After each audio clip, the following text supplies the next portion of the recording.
माधवगढ़ के विशाल साम्राज्य के छोर पर, जहाँ शाही महल की भव्यता से दूर नदी किनारे एक छोटी सी झोपड़ी थी, वहाँ कमला नामक एक धोबन अपने पति हरिया के साथ रहती थी। कमला की आंखों में एक अजीब सी चमक थी जो उसके जीवन की कठिनाइयों के बावजूद कभी मंद नहीं पड़ती थी। धूप में तपकर, ठंड में ठिठुरकर, बरसात में भीगकर वह हर मौसम में नदी किनारे कपड़े धोती, सुखाती और अपने जीवनयापन के लिए संघर्ष करती थी। उसके और हरिया के विवाह को 10 वर्ष बीत चुके थे, लेकिन उनकी गोद अभी तक खाली थी। राज्य के लोग कभी कभी उनकी बांझपन को लेकर व्यंग्य करते, परंतु कमला कभी विचलित नहीं होती। उसका मानना था कि संतान से बड़ा सुख अपने जीवन साथी के साथ प्रेमपूर्ण जीवन जीना है। हरिया, एक दिन सूर्यास्त के समय कमला ने अपने पति से कहा, तुम कभी कभी उदास हो जाते हो। क्या तुम्हें लगता है कि मैं पूर्ण नहीं हूँ क्योंकि मैं माँ नहीं बन पाई? हरिया ने अपनी पत्नी के हाथों को अपने हाथों में लेकर धीरे से कहा, कमला, तुम मेरे जीवन का सार हो। मुझे और कुछ नहीं चाहिए।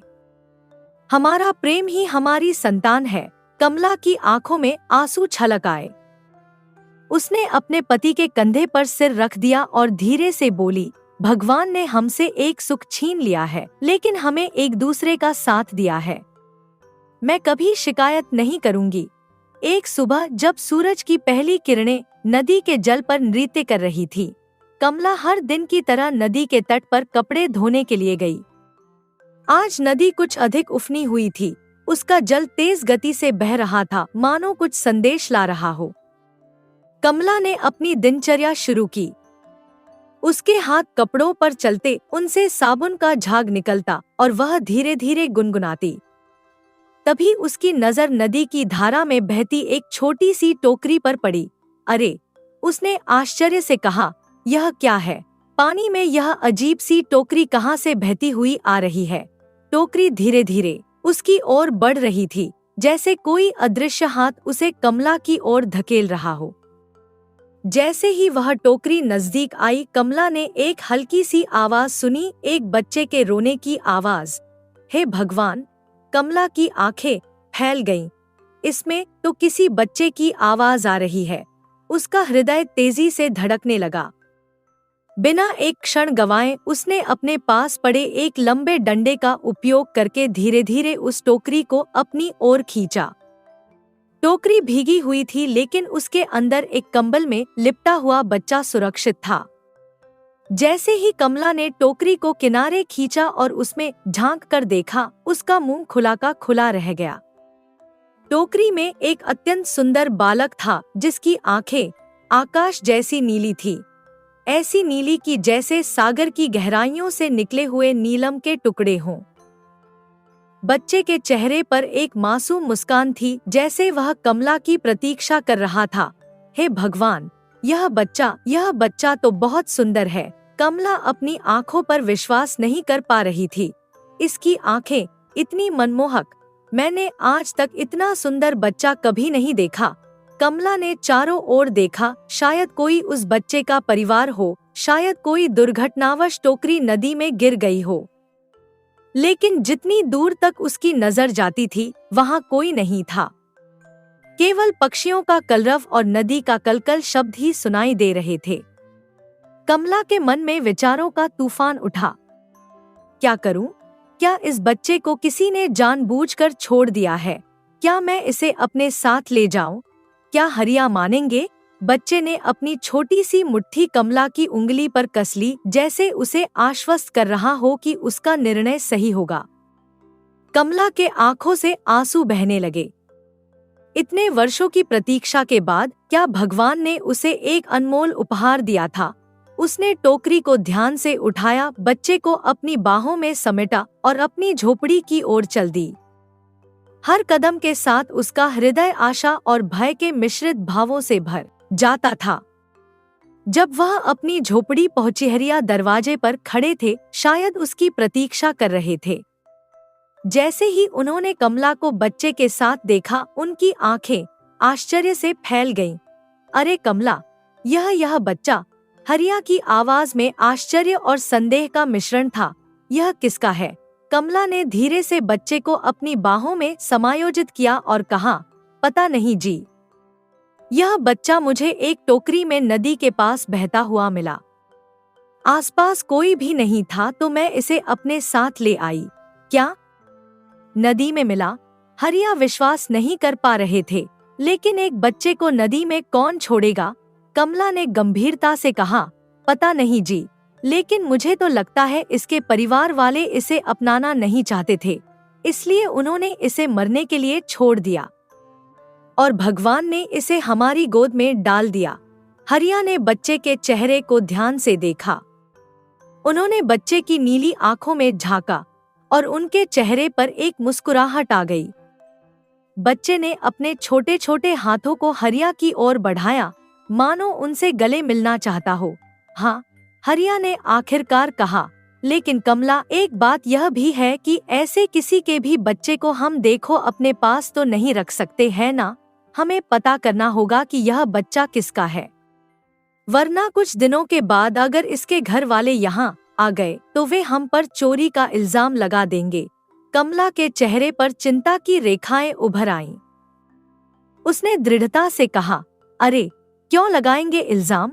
हमें यह बच्चा नदी से मिला है, हमने चुराया नहीं है। तो आज से यह हमारा बच्चा है और हम इसके माता पिता। हरिया ने कमला के चेहरे पर एक नई चमक देखी, एक ऐसी चमक जो उन्होंने पहले कभी नहीं देखी थी। वह खुद भी बच्चे की मासूमियत से मोहित हो गए थे। हाँ, वे मुस्कुराए।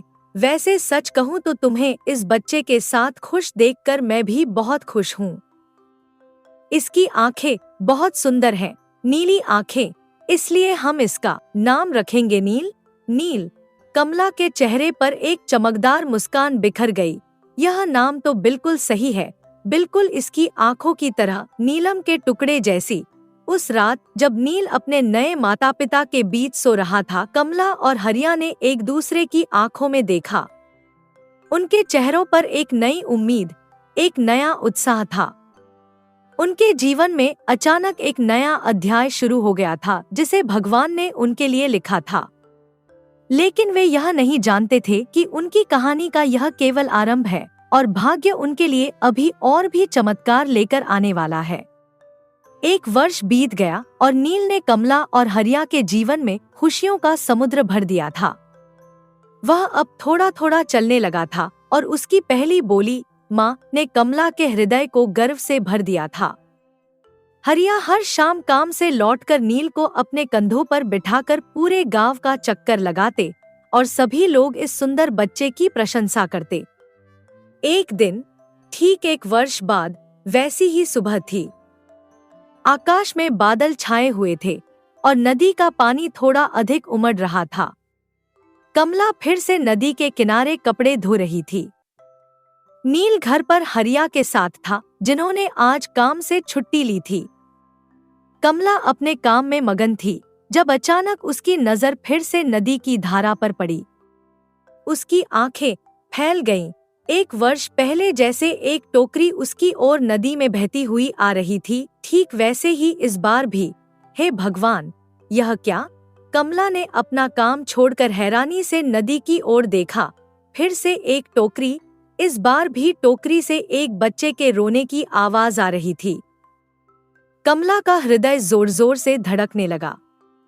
वह जल्दी से डंडे के सहारे उस टोकरी को अपनी ओर खींचने लगी।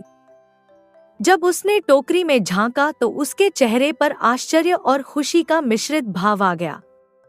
इस बार टोकरी में एक छोटी सी कन्या थी, जिसकी आंखें नील के समान ही गहरी नीली थी और चेहरे पर वही मासूम मुस्कान थी। हे भगवान, यह क्या? एक और बच्चा?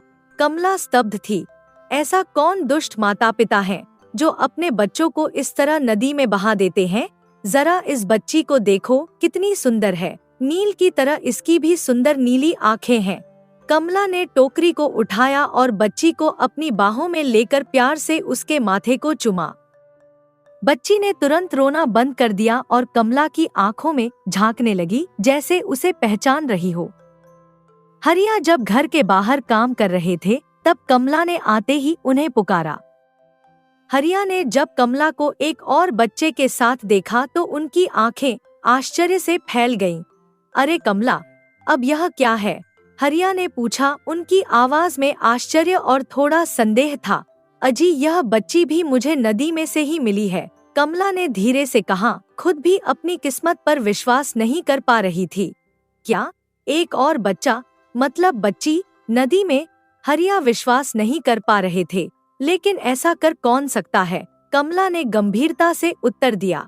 जरूर कोई पत्थर दिल माँ बाप ही होंगे। एक हम हैं जिन्हें कभी संतान का सुख ही नहीं मिला, एक वे हैं जिन्हें संतान मिलकर भी नहीं मिली। बहुत ही अभागे होंगे वे दोनों। हरिया नील को गोद में लिए हुए थे, जो अपनी नई बहन को उत्सुकता से देख रहा था। उन्होंने बच्ची को ध्यान से देखा और फिर बोले, यह क्या चक्कर है? दो बच्चे, दोनों एक जैसी नीली आंखों वाले, क्या ये दोनों भाई बहन हो सकते हैं? कमला ने सोचते हुए कहा, हाँ तुम सही कहते हो, दोनों की आंखें एक जैसी हैं, दोनों एक जैसे टोकरी में मिले, हो सकता है ये सगे भाई बहन हों। हरिया ने बच्ची को अपनी गोद में लिया और धीरे से उसके गाल को सहलाया। बच्ची ने अपनी छोटी सी उंगलियों से हरिया के चेहरे को छुआ, जिससे उनके चेहरे पर एक मुस्कान आ गई। सुनिए जी, कमला ने प्यार से कहा, इसकी सूरत और आंखें भी नील की तरह ही सुंदर हैं, तो हम इसका नाम नील रखेंगे। क्या कहते हो? हाँ, यह बहुत प्यारा नाम है। हरिया मुस्कुराए। नील को तो अब एक छोटी बहन भी मिल गई है। बहुत बढ़िया। नील ने अपनी छोटी बहन को देखा और उसकी ओर अपने हाथ बढ़ाए, जैसे उससे खेलना चाहता हो। यह देखकर कमला और हरिया की आंखों में आंसू आ गए। यह आंसू खुशी के और कृतज्ञता के थे। उस रात जब दोनों बच्चे एक साथ सो रहे थे, कमला और हरिया ने अपने छोटे से घर के आंगन में बैठकर चांद को देखा। आज चांद पहले से अधिक चमकीला लग रहा था, मानो उनकी खुशियों को आशीर्वाद दे रहा हो। जीवन कितना अजीब है ना? कमला ने धीरे से कहा, हम इतने वर्षों से संतान के लिए तरस रहे थे और अब भगवान ने हमें दो दो रत्न दे दिए। मुझे कभी विश्वास नहीं हुआ था कि मैं इतनी भाग्यशाली होंगी। हरिया ने कमला का हाथ अपने हाथों में लिया और बोले, तुम्हारे हृदय की शुद्धता और प्रेम ने भगवान को भी पिघला दिया है कमला। ये बच्चे हमारे लिए नहीं, हम इन बच्चों के लिए बने हैं। कमला और हरिया का अधूरा परिवार अब पूरा हो गया था। उनके जीवन में एक नई रोशनी आ गई थी, एक नया उत्साह, एक नया उद्देश्य। वे जानते थे कि इन दोनों बच्चों को पालना आसान नहीं होगा, लेकिन उनमें अब वह हिम्मत थी जो पहले नहीं थी। वे जानते थे कि ये बच्चे उनके जीवन का सबसे बड़ा उपहार हैं और वे इन्हें अपने प्राणों से भी अधिक प्यार देंगे। लेकिन जिस समय इस छोटे से परिवार में खुशियां बिखर रही थी, उसी समय माधवगढ़ के शाही महल में एक अजीब सा सन्नाटा छाया हुआ था, जिसके पीछे एक गहरा रहस्य छिपा हुआ था, एक ऐसा रहस्य जो नील और नीलम के भविष्य से जुड़ा हुआ था। माधवगढ़ के विशाल महल में सन्नाटा पसरा हुआ था। सभी दरबारी और सेवक नीचे की ओर देख रहे थे। किसी की हिम्मत नहीं थी कि वह महाराज विक्रमादित्य की ओर देखे। महाराज अपने सिंहासन पर बैठे थे, लेकिन उनकी आंखों में आज कोई चमक नहीं थी। उनके चेहरे पर उदासी की गहरी रेखाएं थी, जो पिछले कुछ दिनों में और भी गहरी हो गई थी, क्योंकि महाराज की पत्नी महारानी नैना इस दुनिया में नहीं रही थी। महाराज के कक्ष में केवल उनकी माता राजमाता वसुंधरा ही मौजूद थी। वे अपने पुत्र के सामने खड़ी थी। उनके चेहरे पर एक अजीब सी मुस्कान थी, जिसमें दुहक के भाव छिपाने की कोशिश की गई थी। क्या हुआ पुत्र, इतने चिंतित क्यों हो? राजमाता ने धीरे से पूछा। उनकी आवाज में छिपा हुआ एक अजीब सा स्वर था। महाराज विक्रमादित्य ने अपना सिर उठाया, उनकी आंखों में आंसू थे। माँ, यह हमारे साथ क्या हो रहा है? उनकी आवाज कांप रही थी।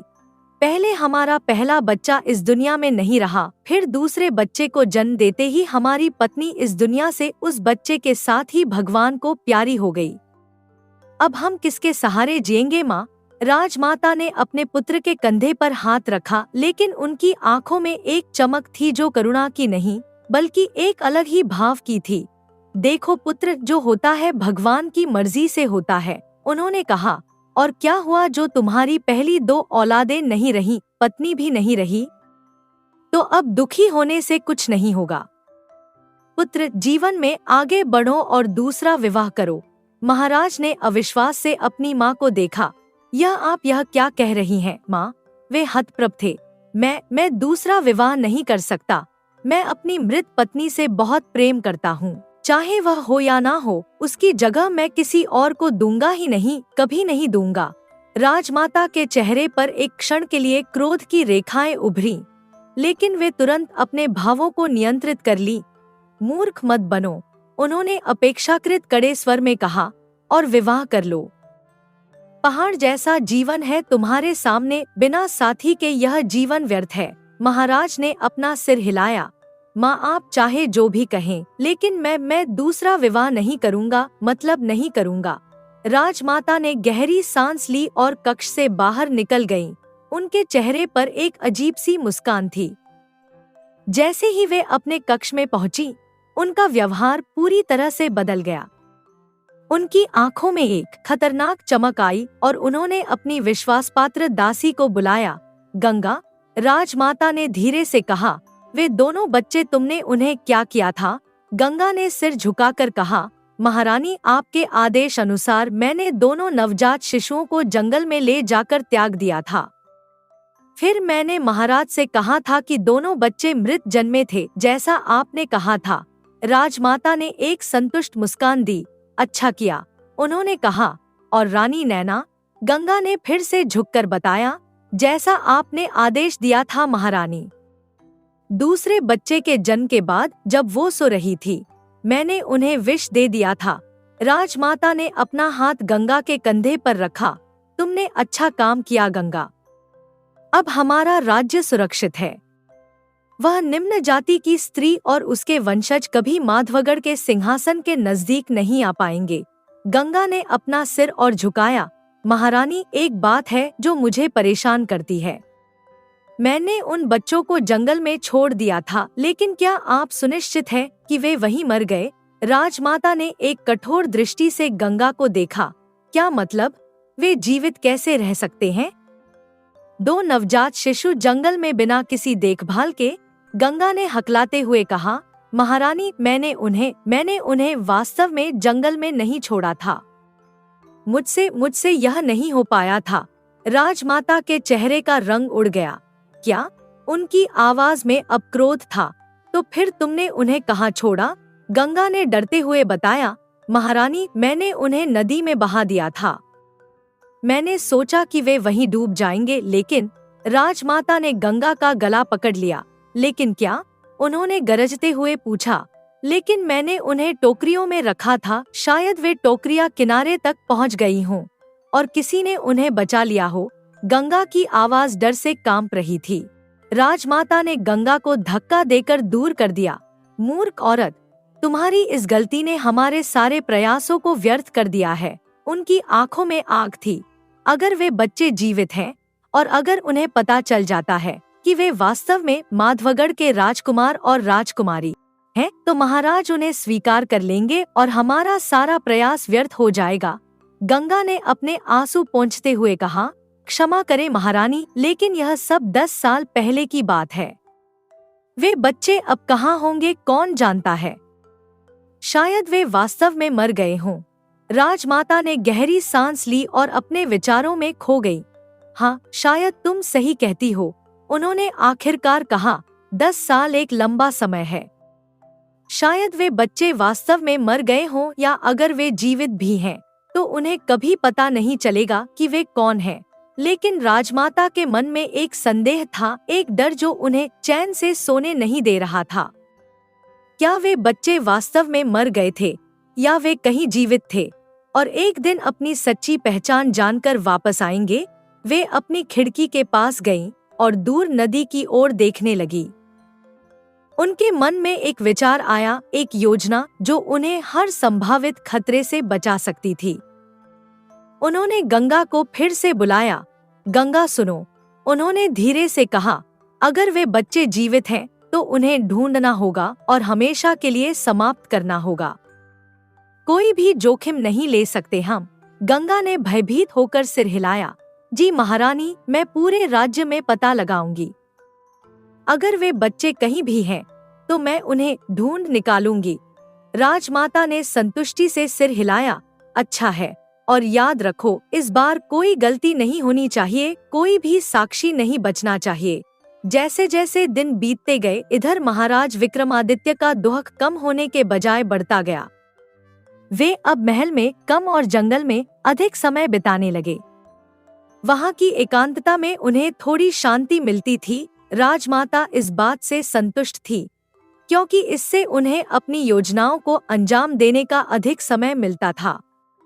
धीरे धीरे समय के पहिए के साथ 10 वर्ष गुजर गए। महाराज अपने अकेलेपन को दूर करने के लिए अधिक से अधिक समय जंगल में बिताने लगे, जबकि राजमाता ने अपने नियंत्रण को और मजबूत कर लिया था।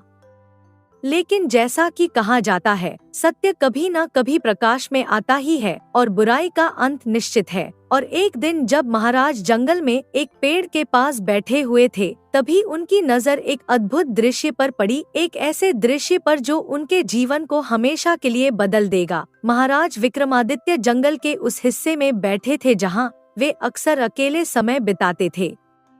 वहाँ की शांति उन्हें सुकून देती थी।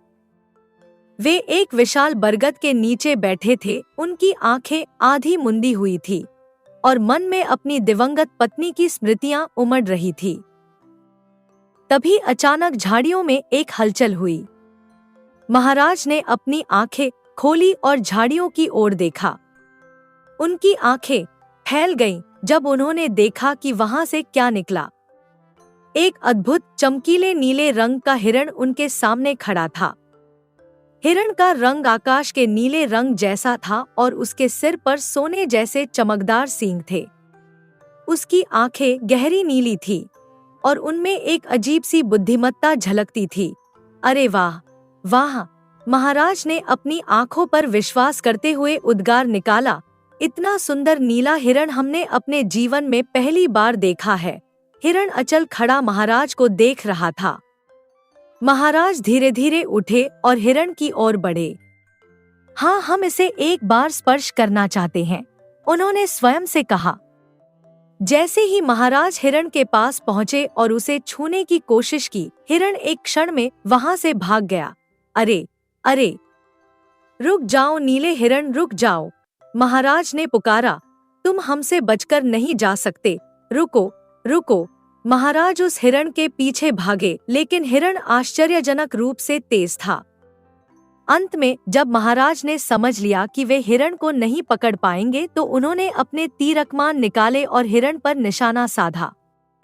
जैसे ही उन्होंने तीर चलाया, हिरण अचानक गायब हो गया, बिल्कुल अदृश्य। यह देखकर महाराज हैरान रह गए। अरे, ऐसे कैसे हो सकता है? उन्होंने आश्चर्य से कहा। वह हिरण हमारी आंखों के सामने से ऐसे गायब कैसे हो सकता है? अब तो हम उस हिरण को एक बार जरूर स्पर्श करना चाहेंगे, बल्कि उसे अपने पास रखना चाहेंगे। महाराज गुस्से और आश्चर्य से भरे हुए अपने महल लौट आए। उन्होंने तुरंत अपनी राजसभा में सभी को एकत्रित किया। महाराज ने उत्साह के साथ घोषणा किया, आज हमने एक अनोखा नीला हिरण देखा और हम उस नीले हिरण को किसी भी हाल में हासिल करना चाहते हैं। राजमाता, जो सभा में उपस्थित थी, उन्होंने हैरानी से पूछा, क्या कहा? नील हिरण? यह आप क्या कह रहे हैं महाराज? ऐसा कोई हिरण नहीं होता। शायद आपको वहम हुआ होगा। नहीं नहीं राजमाता, महाराज ने दृढ़ता से कहा, हम सत्य कह रहे हैं। हमने अपनी आंखों से उस नीले हिरण को देखा है। हम उसे स्पर्श करने ही वाले थे कि तभी वो हमारी आंखों से ओझल हो गया, और जब हमने उस पर निशाना साधा तो पता नहीं अचानक से क्या हुआ कि वह गायब हो गया। हमें तो विश्वास ही नहीं हो रहा। राज्य के मंत्री ने संदेह से कहा, क्या आप सच कह रहे हैं महाराज? हाँ हाँ राजमाता, महाराज ने जोर से कहा, हम सच कह रहे हैं, 100% सच। लेकिन महाराज, मंत्री ने फिर कहा, हमने भी आज तक किसी नीले हिरण के बारे में सुना नहीं है। हो सकता है कि एकांत में रहने की वजह से आपको कोई वहम हो रहा हो। महाराज ने गुस्से से टेबल पर हाथ मारा। महाराज मंत्री जी, एक ही वाक्य को बार बार दोहराना हमें पसंद नहीं है। हमने कहा है कि नीला हिरण हमने देखा है, मतलब देखा है। मंत्री ने झुककर माफी मांगी। माफी चाहता हूँ महाराज, माफी चाहता हूँ। लेकिन सवाल यह है कि हम उस नीले हिरण को तलाशे कहाँ? महाराज ने दृढ़ता से कहा, वो आपको उन्हीं जंगलों में मिलेगा जहाँ हम रोज एकांत समय व्यतीत करने जाते हैं। वहीं वो नीला हिरण मिलेगा, समझे? ठीक है महाराज, मंत्री ने कहा। हम अपने सभी सैनिकों के साथ उस नीले हिरण का शिकार करके आपके सामने पेश करेंगे। महाराज के आदेश पर मंत्री और सैनिक तुरंत जंगल की ओर चल पड़े। वे पूरे दिन जंगल में ढूंढते रहे, हर झाड़ी, हर गुफा, हर नुक्कड़ को छानते रहे, लेकिन नीले हिरण का कहीं कोई निशान नहीं मिला। अगले दिन मंत्री और सैनिक निराश होकर महल लौटे।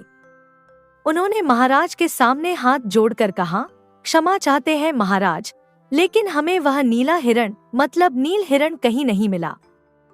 क्या कहा तुमने? महाराज ने अविश्वास से पूछा। तुम्हें वह नीला हिरण कहीं नहीं मिला? अरे ऐसे कैसे हो सकता है? क्या उसे धरती निगल गई या आसमान खा गया?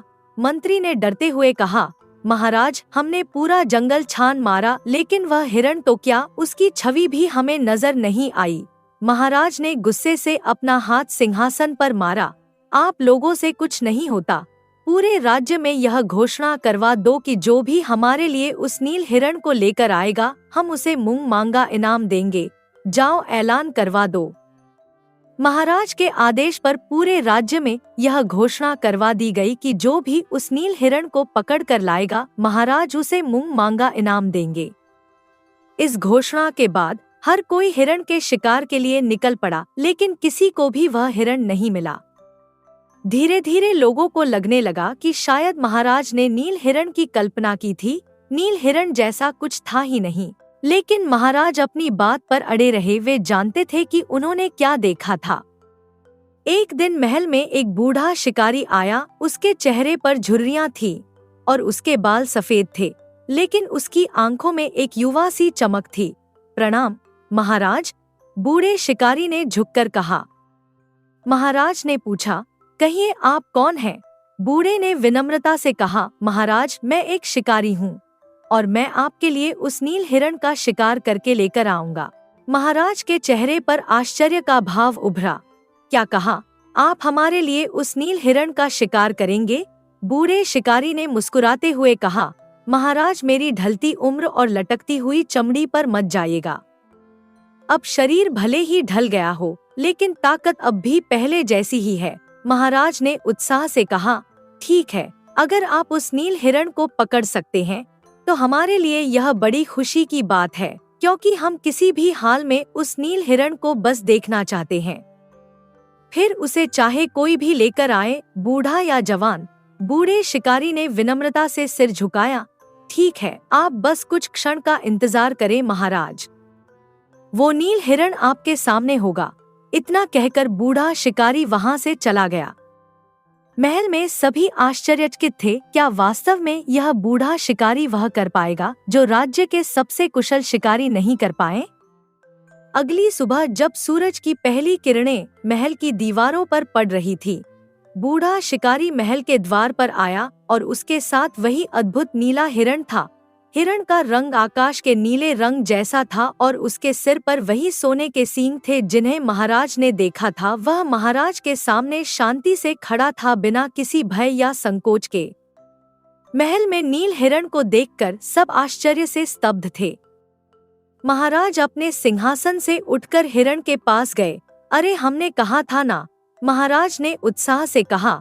हमने कहा था कि हमने नील हिरण देखा है। ये देखिए, यह देखिए वो नील हिरण, अति सुंदर, अति सुंदर। आहा हा हा, भगवान ने बहुत ही धैर्य से इसकी रचना की है। आहा, इसके सिर के ये सुनहरे सींग तो देखिए, अद्भुत। सभी लोग हिरण की सुंदरता पर मुग्ध थे। मंत्री, जिन्होंने पहले संदेह किया था, अब शर्मिंदा थे। हाँ, वाकई कमाल।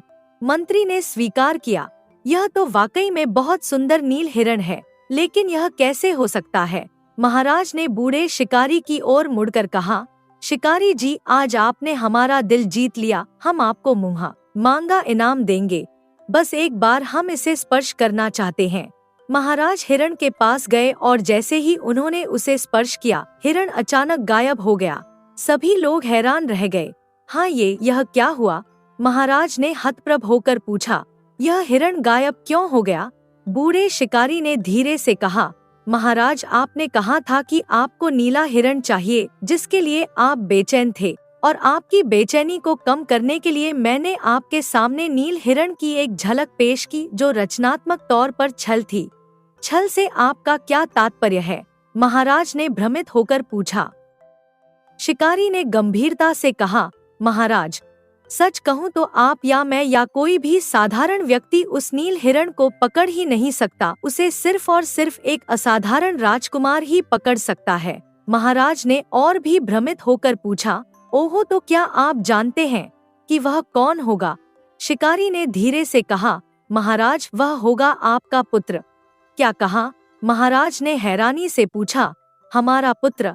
लेकिन अफसोस कि हमारा कोई पुत्र नहीं है और न ही हमारी पत्नी जिंदा है। लेकिन महाराज, शिकारी ने रहस्यमय ढंग से कहा, देखिए, मैं आपको साफ साफ बताता हूँ। आपके माथे की लकीरों पर यह लिखा है कि आपके जीवन में एक पुत्र और एक पुत्री का सुख है, जो इस संसार में जीवित हैं और आपकी प्रतीक्षा कर रहे हैं। महल में सन्नाटा छा गया। सभी जानते थे कि महाराज की दोनों संतानें जन्म के साथ ही मर चुकी थी, लेकिन शिकारी के शब्दों ने एक अजीब सा संदेह पैदा कर दिया था। बूढ़े शिकारी की बात सुनकर महाराज उदास हो गए थे। उन्हें याद आया कि उनके दोनों बच्चे और प्रिय पत्नी इस दुनिया में नहीं है। वे चुपचाप महल से निकलकर जंगल की ओर चल पड़े, जहां वे अक्सर अपना अकेला समय बिताते थे। जंगल के घने पेड़ों के बीच से गुजरते हुए महाराज एक छोटे से मैदान में पहुँचे। वहाँ एक विशाल आम का पेड़ था, जिसकी शाखाएं फलों से लदी हुई थी।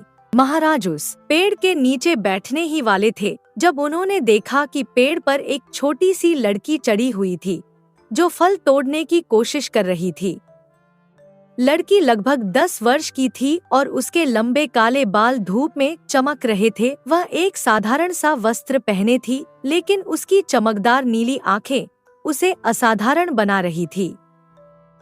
महाराज ने लड़की को पेड़ से फल तोड़ने में परेशानी होते देखा तो वे आगे बढ़े और उसकी मदद की। रुको बेटी, मैं तुम्हारी मदद करता हूँ, महाराज ने कहा और अपनी लंबी कद का फायदा उठाकर आसानी से कुछ पके हुए आम तोड़ लिए।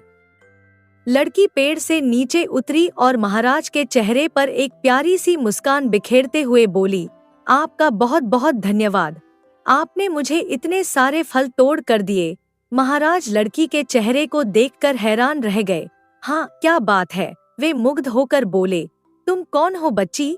तुम्हारी आंखें कितनी सुंदर हैं। आहा, ये आंखें तो मुझे किसी की याद दिलाती हैं।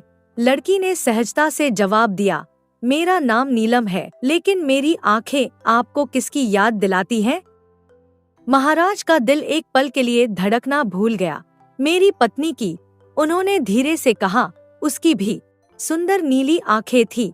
अच्छा, नीलम ने उत्सुकता से कहा, आपको मालूम है, मेरे भाई की आंखें भी मेरी तरह नीली हैं।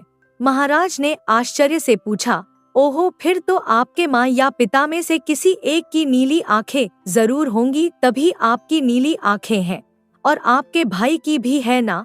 नीलम ने अपना सिर हिलाकर कहा, नहीं, किसी की भी नहीं है। महाराज और भी आश्चर्यचकित हुए। ओ अच्छा, उन्होंने पूछा, यह बताओ, वैसे तुम रहती कहाँ हो? मैं यहाँ पास में ही रहती हूँ, नीलम ने उत्साह से कहा। क्या आप मेरे साथ मेरे घर चलेंगे? महाराज ने मुस्कुराते हुए कहा, मैं फिर कभी आऊँगा, अभी मुझे घर जाना है, बहुत देर हो गई है ना? चलो तुम भी जाओ जाओ जाओ। इतना कहकर महाराज महल की ओर खुशी से चले गए। उन्हें नीलम के साथ बात करके एक अजीब सा सुकून मिला था, जैसे उन्होंने किसी अपने से मिलन किया हो। अगले दिन महाराज फिर से उसी जंगल में गए और नीलम से मिले। धीरे धीरे यह उनकी दिनचर्या बन गई। वे अब महल से ज्यादा जंगल में समय बिताने लगे, नीलम के साथ घंटों बातें करते, उसके साथ खेलते और उसकी कहानियां सुनते। एक दिन जब वे एक पत्थर पर बैठे थे, महाराज ने गंभीरता से कहा, तुम्हें पता है नीलम, अगर आज मेरी बच्ची जीवित होती तो वह तुम्हारी तरह और तुम्हारी ही उम्र की होती। नीलम ने दुहक से पूछा, तो अब वो कहाँ है? महाराज ने उदासी से कहा, अब वो इस दुनिया में नहीं है। अच्छा, नीलम ने समझदारी से कहा, इसलिए आप इस जंगल में ज्यादा समय बिताते हैं? सच कहूँ तो, महाराज ने हल्की मुस्कान के साथ कहा, मैं इस जंगल में नील हिरण की तलाश में आया हूँ। नीलम की आंखें चमक उठीं। क्या आप भी उस नील हिरण की तलाश कर रहे हैं? मैंने सुना है इस राज्य के राजा ने आदेश दिया है कि जो भी नील हिरण का शिकार करके उनके पास लेकर आएगा वह उसे मुंह मांगा इनाम देंगे। महाराज ने मुस्कुराते हुए कहा, हाँ, मैं वही राजा हूँ। नीलम हैरान रह गई और फिर खुशी से उछल पड़ी। सच में? आप माधवगढ़ के महाराज हैं? वाह, आपको पता है, मैं भी उस हिरण को एक बार देखना चाहती हूँ। महाराज ने प्यार से नीलम के सिर पर हाथ फेरते हुए कहा, ठीक है, ठीक है, फिर जब भी हम उस हिरण तक पहुँच जाएंगे आपको उस हिरण से जरूर मिलवाएंगे। इधर नीलम के घर में उसका भाई नील जंगल से सब्जियां इकट्ठा करने गया था। वह एक 12 वर्षीय लड़का था जिसकी नीली आंखें उसकी बहन की तरह ही चमकदार थी। नील धीरे धीरे जंगल के अंदर गया जहां वह अक्सर सब्जियां और फल इकट्ठा करता था। तभी उसकी नजर एक अद्भुत दृश्य पर पड़ी, एक चमकदार नीले रंग का हिरण जो थोड़ा लंगड़ा कर चल रहा था। नील अपनी आंखों पर विश्वास नहीं कर पा रहा था।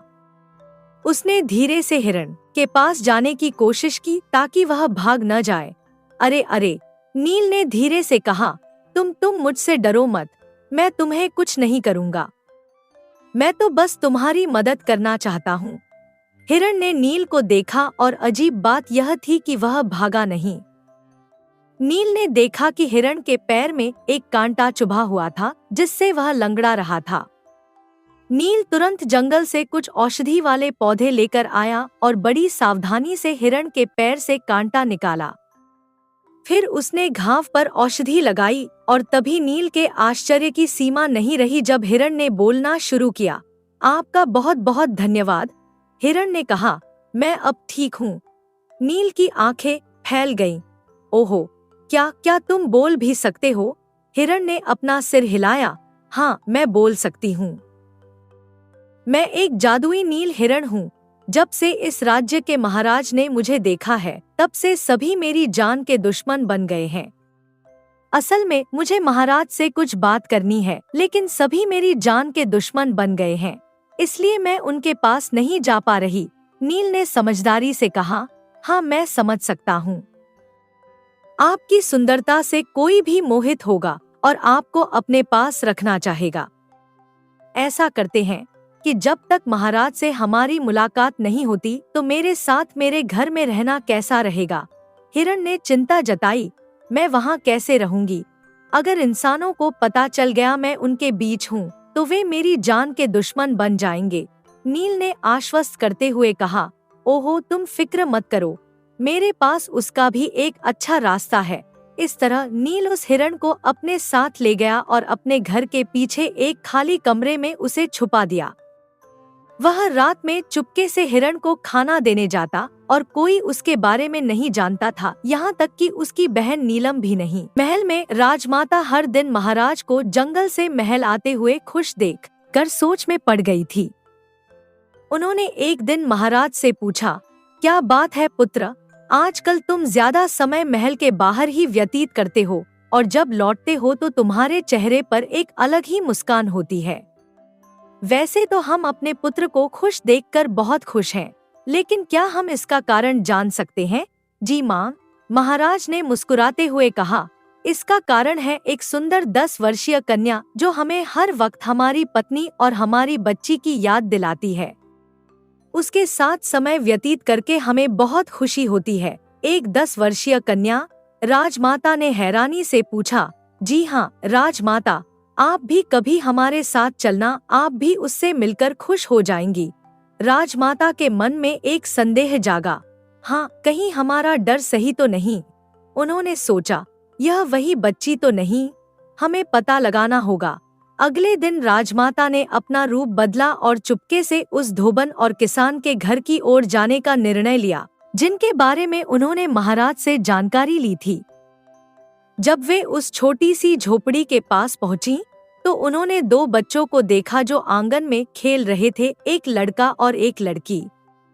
दोनों की आंखें गहरी नीली थी और उनके चेहरे पर वही मासूमियत थी जो एक समय नैना के चेहरे पर थी। राजमाता हैरान रह गई। उन्हें तुरंत समझ में आ गया कि ये बच्चे महाराज के ही हैं। उन्होंने जल्दी से वहां से हटकर गंगा को ढूंढा, जो शहर के दूसरे छोर पर रहती थी। गंगा, राजमाता ने क्रोधित स्वर में कहा, तूने हमारे साथ विश्वासघात किया। तूने हमसे कहा था कि उन दोनों बच्चों को जमीन में दफना दिया, लेकिन वे आज भी जिंदा हैं। बता, तूने ऐसा क्यों किया? गंगा ने डरते हुए माफी मांगी। माफ कर दीजिए राजमाता, मुझसे गलती हो गई। जब मैं उन बच्चों को एक एक करके दफनाने के इरादे से गई तो उनकी सुंदर आंखें और प्यारी मुस्कान देख ऐसा ना कर पाई और मैंने उन्हें नदी में बहा दिया। मुझे नहीं मालूम था कि उन्हें कोई पाल रहा होगा। राजमाता ने गंगा को थप्पड़ मारा। तेरी यह दया आज मेरी मृत्यु का कारण बन गई है। मेरे सामने से हमेशा के लिए चली जा। अगर आसपास भी नजर आई तो मैं तुझे जिंदा नहीं छोड़ूंगी। अपने जीवन को बचाने के लिए गंगा वहां से भाग गई। राजमाता ने अपने हाथों को मसला और एक नई योजना पर विचार करने लगी। उनके चेहरे पर एक भयावह मुस्कान थी, जिसमें क्रूरता साफ झलक रही थी। अब मुझे खुद ही कुछ करना होगा, उन्होंने अपने आप से कहा।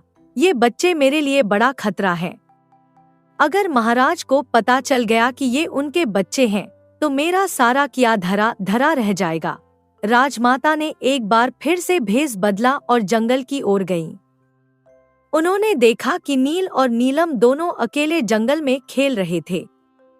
यह मौका देखकर राजमाता ने अपनी योजना को अंजाम देने का निर्णय लिया। उन्होंने एक जंगली हिंसक पशुओं के पिंजरे खोल दिए, जिन्हें शिकारी अक्सर महल के लिए पकड़ते थे। इन जंगली शेरों को बच्चों की ओर छोड़ दिया, ताकि किसी को पता ना चले कि उन्हें राजमाता ने मारा है। जैसे ही भूखे शेर बच्चों की ओर दौड़े, वैसे ही अचानक एक चमकीला प्रकाश उनके बीच आया। यह नील हिरण था। हिरण ने अपनी जादुई शक्तियों से शेरों को रोक दिया और उन्हें वापस जंगल में भेज दिया। राजमाता यह सब देखकर स्तब्ध रह गईं। क्या यह सच में नील हिरण है? उन्होंने सोचा। लेकिन यह इन बच्चों के पास क्या कर रहा है और इसने इन बच्चों की जान कैसे बचाई? तभी राजमाता के हिलने की वजह से झाड़ियों से आवाज आने लगी। नील और नीलम दोनों ने झाड़ियों की ओर देखा और राजमाता को अपनी जान बचाने के लिए वहां से भागना पड़ा। नीलम, जो अभी तक हिरण से परिचित नहीं थी, उसे अपने सामने देखकर हैरान रह गई। उसकी आंखें आश्चर्य से फैल गईं। भैया, नीलम ने हैरानी से कहा, यह तो नील हिरण है।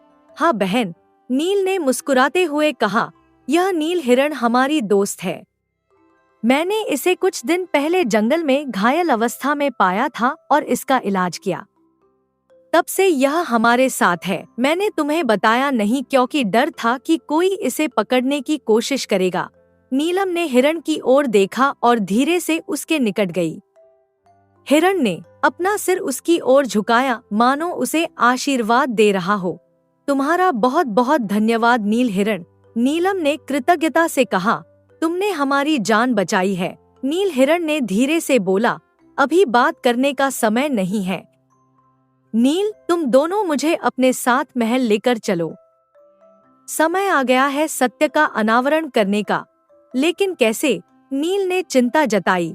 अगर किसी ने आपको देख लिया तो आपकी जान को खतरा हो सकता है। हिरण ने शांति से कहा, तुम दोनों मुझे कसके पकड़ो। दोनों बच्चे हिरण के आसपास खड़े हो गए और उसके शरीर को अपने हाथों से पकड़ लिया। तभी एक चमकदार प्रकाश में वे तीनों गायब हो गए और अगले ही क्षण महल के बाहर प्रकट हुए। अब तुम दोनों मुझे अंदर लेकर चलो। हिरण ने कहा। महल के द्वार पर पहुंचते ही सैनिकों ने नील और नीलम को नील हिरण के साथ देखा। वे आश्चर्यचकित रह गए और तुरंत महाराज को सूचना देने के लिए भागे। जैसे जैसे नील और नीलम हिरण के साथ महल के अंदर प्रवेश कर रहे थे, वैसे वैसे महल के द्वार आश्चर्यजनक रूप से अपने आप खुलते चले गए, जैसे किसी जादू से। प्रत्येक सैनिक और सेवक उन्हें देखकर नतमस्तक हो रहा था, मानो कोई देवता उनके बीच चल रहा हो। राजसभा में प्रवेश करते ही सभी दरबारी स्तब्ध रह गए। महाराज विक्रमादित्य अपने सिंहासन से उठ खड़े हुए, उनकी आंखें आश्चर्य और खुशी से चमक रही थी। नीलम, महाराज पुकारे, और यह लड़का कौन है? और यह तो वही नील हिरण है। नील और नीलम ने विनम्रता से महाराज को प्रणाम किया। नीलम ने आगे बढ़कर कहा, जी महाराज, यह मेरे भैया नील हैं, और यह नील हिरण मेरे भैया के दोस्त हैं, जिन्होंने आज हमारी जान बचाई है। महाराज को अचानक उस रहस्यमय शिकारी की बात याद आ गई, जिसने कहा था कि नील हिरण को केवल महाराज की संतान ही पकड़ सकती है। वे गहरी सोच में खो गए और उनके मन में एक अजीब सी आशंका जागी। महाराज को गहरी सोच में देखकर नील हिरण आगे बढ़ा और अचानक बोलने लगा, जिससे सारे दरबारी चौंक गए। महाराज, हिरण ने कहा, क्या आप उस शिकारी के बारे में सोच रहे हैं? महाराज ने हैरानी से पूछा। हाँ, और तुम्हें कैसे पता चला? और तुम बोल भी सकती हो? जी महाराज, हिरण ने शांत स्वर में जवाब दिया, और उस साधु को मैंने ही भेजा था आपसे वह सब कहने के लिए। वह भी मुझे पकड़ने के लिए आया था, लेकिन मैंने उसे सत्य बताया। हाँ, महाराज ने उत्सुकता से कहा, जब से हमने तुम्हें देखा है हम बेचैन हो गए थे, लेकिन अब तुम्हें देखकर जैसे कोई कमी सी पूरी हो गई। बताओ तुम कौन हो? क्या रहस्य है तुम्हारे इस नील रंग में? और ये बच्चे कौन हैं? मुझे सारी बात स्पष्ट तौर पर बताओ। नील हिरण ने अपनी सिर उठाया और उसकी आंखों में एक दिव्य चमक आई। एक चमकदार प्रकाश उसके चारों ओर घूमने लगा और धीरे धीरे हिरण का रूप बदलने लगा। प्रकाश इतना तेज हो गया कि सभी लोगों को अपनी आंखें बंद करनी पड़ी। जब प्रकाश मंद हुआ और सभी ने अपनी आंखें खोली, तो वहां हिरण के स्थान पर एक सुंदर स्त्री खड़ी थी। उसका चेहरा चांद की तरह चमक रहा था और उसकी आंखें गहरी नीली थी, वैसी ही जैसी नील और नीलम की थी।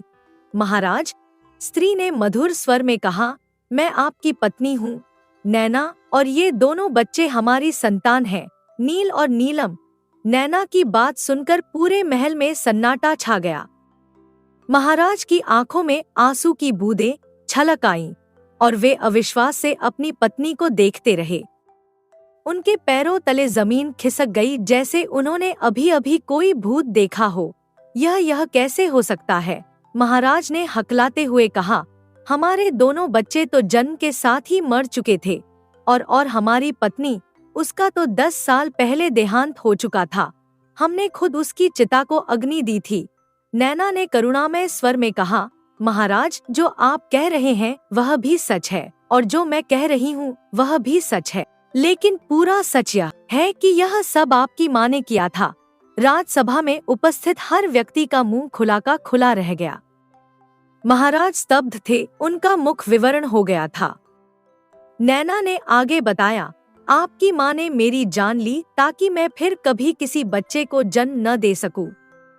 उन्होंने मेरे शरीर को तो मार दिया, लेकिन मेरी आत्मा यहाँ वहाँ मेरे बच्चों के लिए भटकती रही। नैना की आंखों से मोती जैसे आंसू गिरने लगे। तभी स्वर्ग की एक परी मुझे अपने साथ लेने आई। मैंने उससे विनती की कि मेरे पति को इस सच्चाई को बताने में मेरी मदद करे, और मेरी बात मानकर उन्होंने मुझे एक मौका दिया और मुझे एक नील हिरण बना दिया, जिसे देखकर आप बेचैन हो गए। जैसे जैसे नैना अपनी कहानी सुना रही थी, वैसे वैसे महाराज के चेहरे पर पीड़ा और क्रोध के भाव उभरते जा रहे थे। उनके मन में अपनी माँ के प्रति विश्वास टूट रहा था और उसकी जगह एक तीखा क्रोध ले रहा था। नैना ने आगे बताया कि कैसे राजमाता ने उनके नवजात बच्चों को मारने की योजना बनाई थी। लेकिन दासी गंगा ने दया करके उन्हें नदी में छोड़ दिया था। कैसे वे एक धोबन और उसके पति के पास पहुंचे थे और कैसे वे अब तक वहीं रह रहे थे। यह सब सुनकर महाराज गुस्से से आग बबूला हो गए। यह घोर अपराध है, महाराज ने गरजते हुए कहा। हमारी माँ ने हमारी पत्नी और हमारे बच्चों के साथ ऐसा व्यवहार किया, हम इसे कभी माफ नहीं करेंगे। तभी राजसभा के द्वार पर एक हलचल हुई और राजमाता अंदर प्रवेश करती दिखाई दी। वे महाराज की क्रोधित आवाज सुनकर दौड़ी आई थी। जैसे ही उन्होंने नैना को देखा, उनके पैरों तले जमीन खिसक गई। उनका चेहरा बिल्कुल सफेद पड़ गया, जैसे उन्होंने कोई भूत देखा हो। यह कैसे हो सकता है? राजमाता ने डरते हुए कहा, तुम तो मर चुकी थी, मैंने खुद तुम्हें। राजमाता ने अपनी जुबान काट ली, लेकिन बहुत देर हो चुकी थी। उन्होंने अपने अपराध को स्वीकार कर लिया था और पूरी राजसभा ने उनके शब्द सुन लिए थे। महाराज ने क्रोधपूर्वक अपनी माँ की ओर देखा। माँ, क्या यह सच है? क्या आपने वास्तव में हमारी पत्नी को मारा और हमारे बच्चों को मरने के लिए छोड़ दिया? राजमाता के चेहरे पर अब भय का कोई चिन्ह नहीं था। उनकी आंखों में सिर्फ एक शून्य भाव था, जैसे उन्होंने अपनी हार स्वीकार कर ली हो। हाँ, उन्होंने अंततः कहा, हमने ऐसा किया, लेकिन यह सब तुम्हारे भले के लिए था पुत्र। वह लड़की, वह एक साधारण गरीब परिवार से थी। वह इस राज्य की रानी बनने के योग्य नहीं थी। हमें ज्योतिषी ने बताया था कि उसकी संतान हमारे लिए खतरा होगी। हमने बस अपने परिवार और राज्य को बचाने की कोशिश की थी। महाराज ने क्रोध से अपना हाथ सिंहासन पर मारा। बंद करिए यह सब। आपने हमारी पत्नी की हत्या की, हमारे बच्चों को मारने की कोशिश की और इतने वर्षों तक हमसे झूठ बोला। यह अक्षम्य अपराध है। उन्होंने अपने सैनिकों को बुलाया और आदेश दिया, राजमाता से सारे अधिकार छीन लिए जाए और उन्हें बंदी बना लिया जाए। उन्हें उनके कक्ष में ही नजरबंद रखा जाएगा और उनका कोई भी अधिकार नहीं रहेगा। सैनिकों ने तुरंत राजमाता को घेर लिया और उन्हें उनके कक्ष की ओर ले जाने लगे।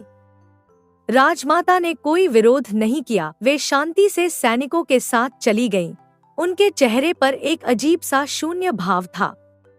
जब राजमाता चली गईं, तो महाराज ने अपना ध्यान अपनी पत्नी और बच्चों की ओर लगाया।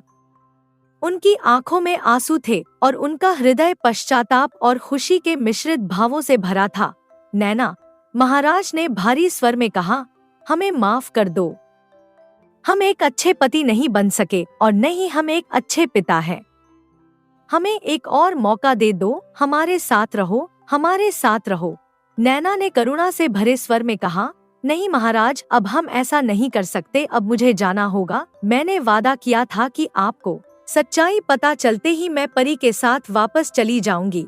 नहीं, नहीं, नहीं, महाराज ने व्याकुलता से कहा, कहीं मत जाओ, कहीं मत जाओ।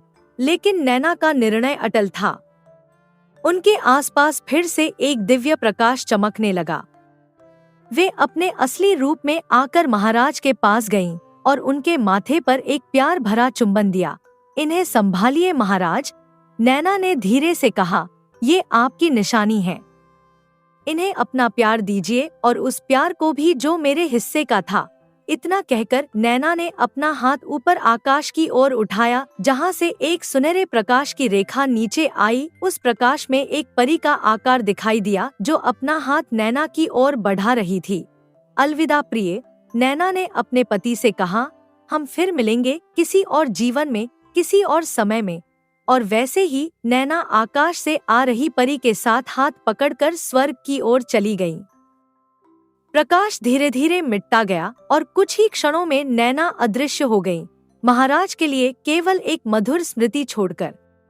दोस्तों, एक और नई कहानी की ओर बढ़ने से पहले प्लीज इस वीडियो को लाइक करके चैनल को सब्सक्राइब कर लीजिए। तो शुरू करते हैं एक और नई कहानी।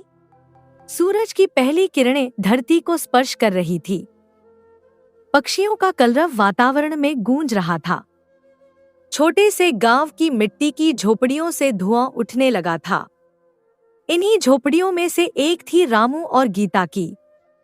रामू की आंखें पहले ही खुल चुकी थी। वह अपनी सोई हुई पत्नी को निहार रहा था, जिसके चेहरे पर थकान की लकीरें साफ दिख रही थी। फिर भी उसका चेहरा चांद की तरह दमक रहा था। रामू धीरे से उठा और दरवाजे पर आकर खड़ा हो गया। उसने गहरी सांस ली। आज भी उसे काम की तलाश में जाना था।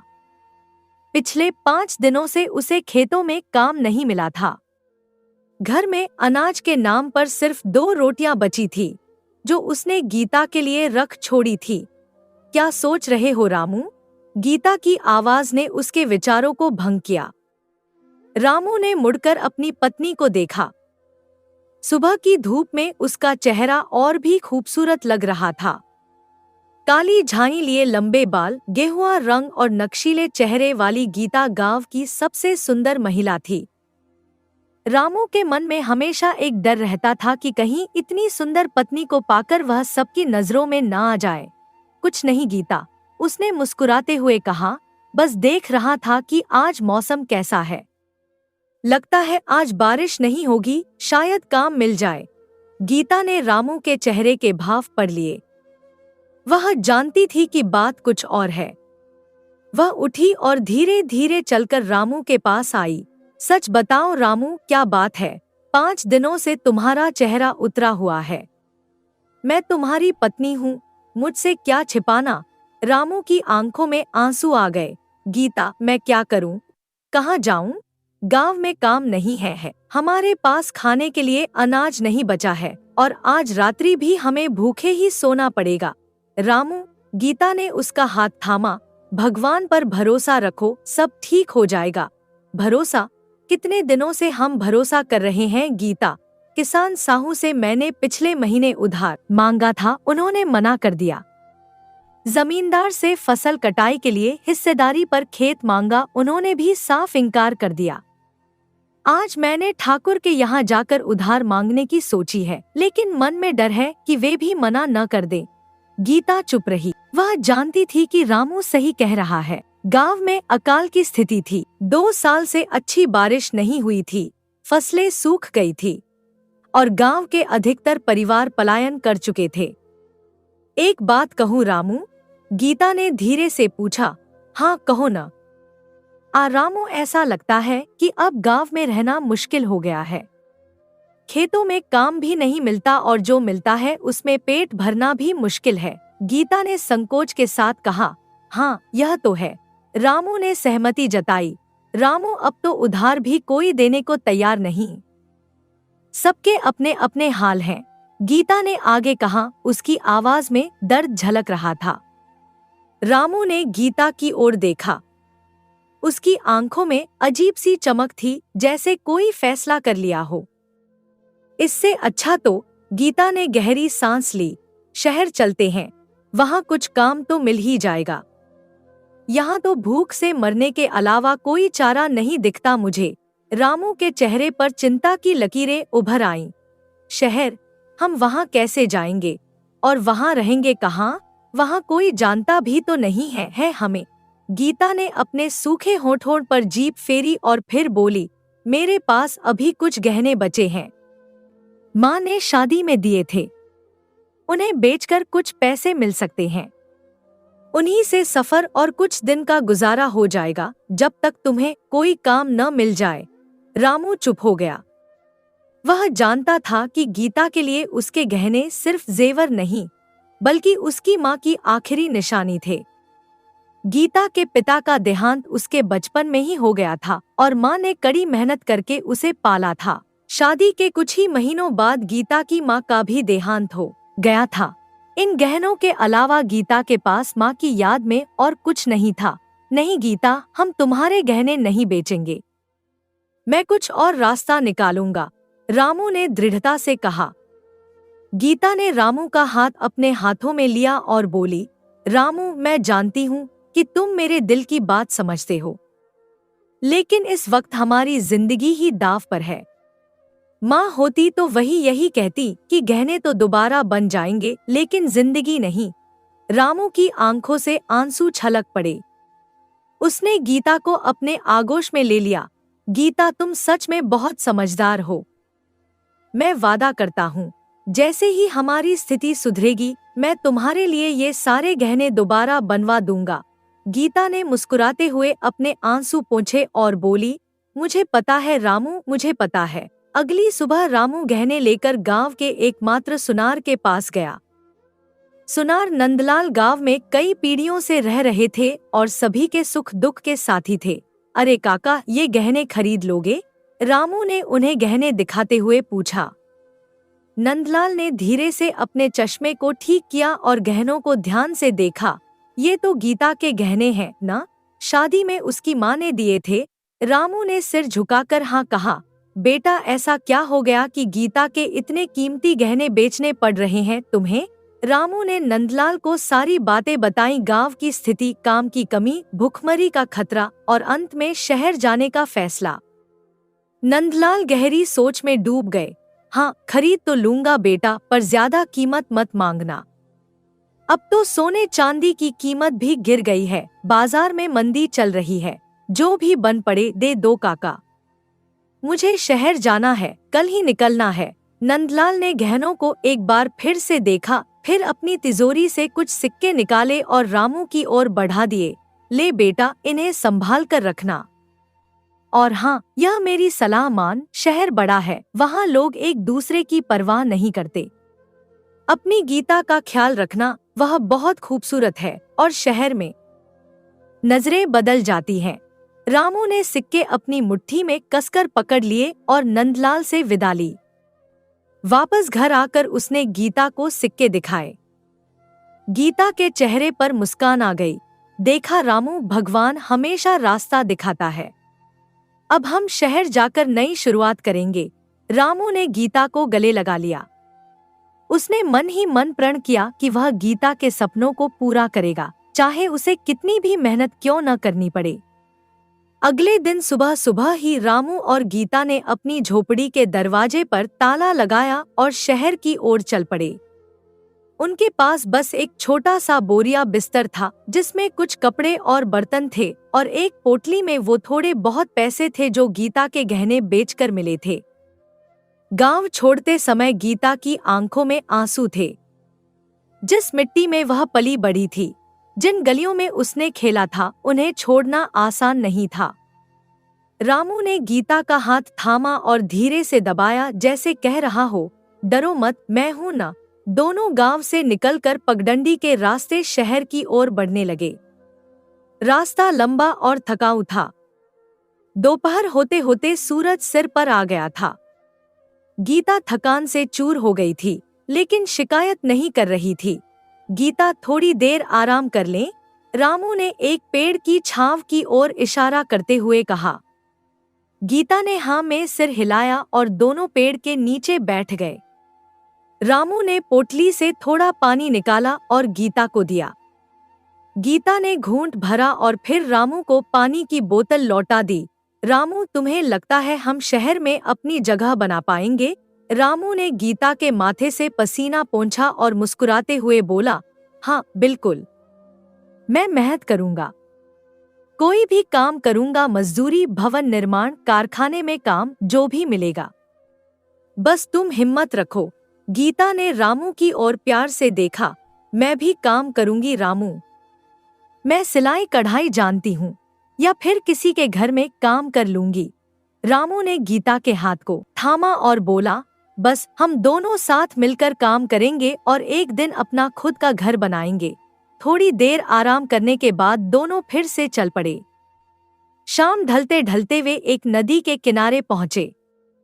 नदी पार करने का एक ही रास्ता था, एक छोटी सी नाव द्वारा।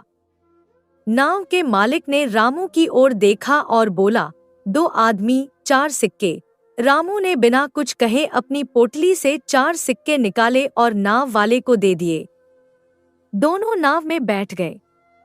रामू ने गीता के कंधे पर हाथ रखा और धीरे से बोला, बस थोड़ी ही देर में हम नदी पार कर लेंगे, फिर शहर ज्यादा दूर नहीं होगा। नाव धीरे धीरे नदी पार करने लगी। आसमान में तारे चमकने लगे थे। नदी का पानी शांत था और हवा में ठंडक थी। गीता ने अपना सिर रामू के कंधे पर रख दिया। कितनी सुंदर रात है ना रामू? रामू ने आसमान की ओर देखा और मुस्कुराया। हाँ, बिल्कुल सुंदर है, ठीक तुम्हारी तरह। गीता शर्मा गई और उसने रामू को हल्का सा धक्का दिया। नाव वाला यह देखकर मुस्कुराया। शहर जा रहे हो दोनों? उसने पूछा। हाँ, रामू ने जवाब दिया। रिश्तेदार है कोई वहाँ? नहीं, किसी को नहीं जानते। नाव वाले ने दोनों की ओर ध्यान से देखा और फिर बोला, सावधान रहना। शहर में सब अपने अपने स्वार्थ में लगे रहते हैं। और उसने गीता की ओर ध्यान से देखा। इतनी खूबसूरत पत्नी को लेकर शहर में घूमना खतरे से खाली नहीं है। रामू का चेहरा गंभीर हो गया। वह यह बात अच्छी तरह समझता था। गीता की सुंदरता उसके लिए गर्व की बात थी, लेकिन कभी कभी वह चिंतित भी हो जाता था। नाव नदी के दूसरे किनारे पर पहुंच गई। रामू और गीता नाव से उतरे और शहर की ओर बढ़ने लगे। अब शहर बस कुछ ही कोस दूर था, लेकिन किस्मत ने उनके साथ एक और खेल खेलना तय कर लिया था। रात का समय था।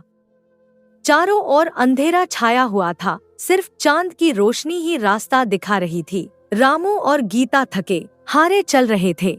वे शहर के करीब पहुंचने ही वाले थे कि अचानक झाड़ियों के पीछे से 3 नकाबपोश डाकू निकल आए। उनके हाथों में लाठियां और छुरे थे। एक डाकू ने रामू को धमकाते हुए कहा, ओए रुक जाओ, एक कदम भी आगे मत बढ़ना वरना। रामू ने गीता को अपने पीछे कर लिया और हाथ जोड़कर बोला, भाई हमारे पास कुछ नहीं है। हम गरीब लोग हैं, गांव से आए हैं, बस शहर में काम ढूंढने जा रहे हैं। हाँ, हम तो बस गांव से आए हैं, शहर में काम ढूंढने जा रहे हैं। हमें छोड़ दो, हम गरीब लोग हैं। गीता ने भी कांपती आवाज में विनती की। डाकुओं का सरदार, जो सबसे मजबूत दिख रहा था, आगे बढ़ा और बोला, गरीब, और ये थैली में क्या है, जरा खोल के दिखाओ। रामू ने अपनी पोटली को और मजबूती से पकड़ लिया। इसमें सिर्फ हमारे कपड़े और थोड़े से सिक्के हैं, जो हमने अपनी पत्नी के गहने बेचकर जमा किए हैं। डाकू सरदार ने अपने साथियों की ओर इशारा किया। 2 डाकू रामू की ओर बढ़े और उसे पकड़ लिया। रामू ने प्रतिरोध करने की कोशिश की, लेकिन डाकू बहुत ताकतवर थे।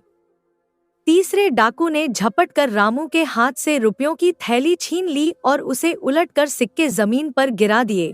अरे वाह, तो ये गरीब लोग सिक्के लेकर घूमते हैं, डाकू सरदार ने व्यंग्य से कहा और सिक्कों को उठाकर देखने लगा। गीता आगे बढ़ी और डाकू सरदार के पांव पकड़ लिए। भाई, ये पैसे हमारी आखिरी उम्मीद है, इन्हें मत छीनो, हम भूखे मर जाएंगे। मेरे गहने बेचकर ये पैसे इकट्ठे किए हैं, भगवान के लिए हमें छोड़ दो। डाकू सरदार ने गीता को देखा। उसकी आंखों में एक अजीब चमक आई। चलो तुम दोनों का काम करते हैं, पति को छोड़ देते हैं और बीवी को ले जाते हैं, क्या कहते हो सरदार? यह सुनकर रामू अपने आप को छुड़ाने के लिए जोर जोर से संघर्ष करने लगा। नहीं, मेरी गीता को मत छूना, चाहे मुझे मार दो, लेकिन उसे कुछ मत करना। डाकू सरदार ने गीता को उठाया और उसके सुंदर चेहरे को करीब से देखा।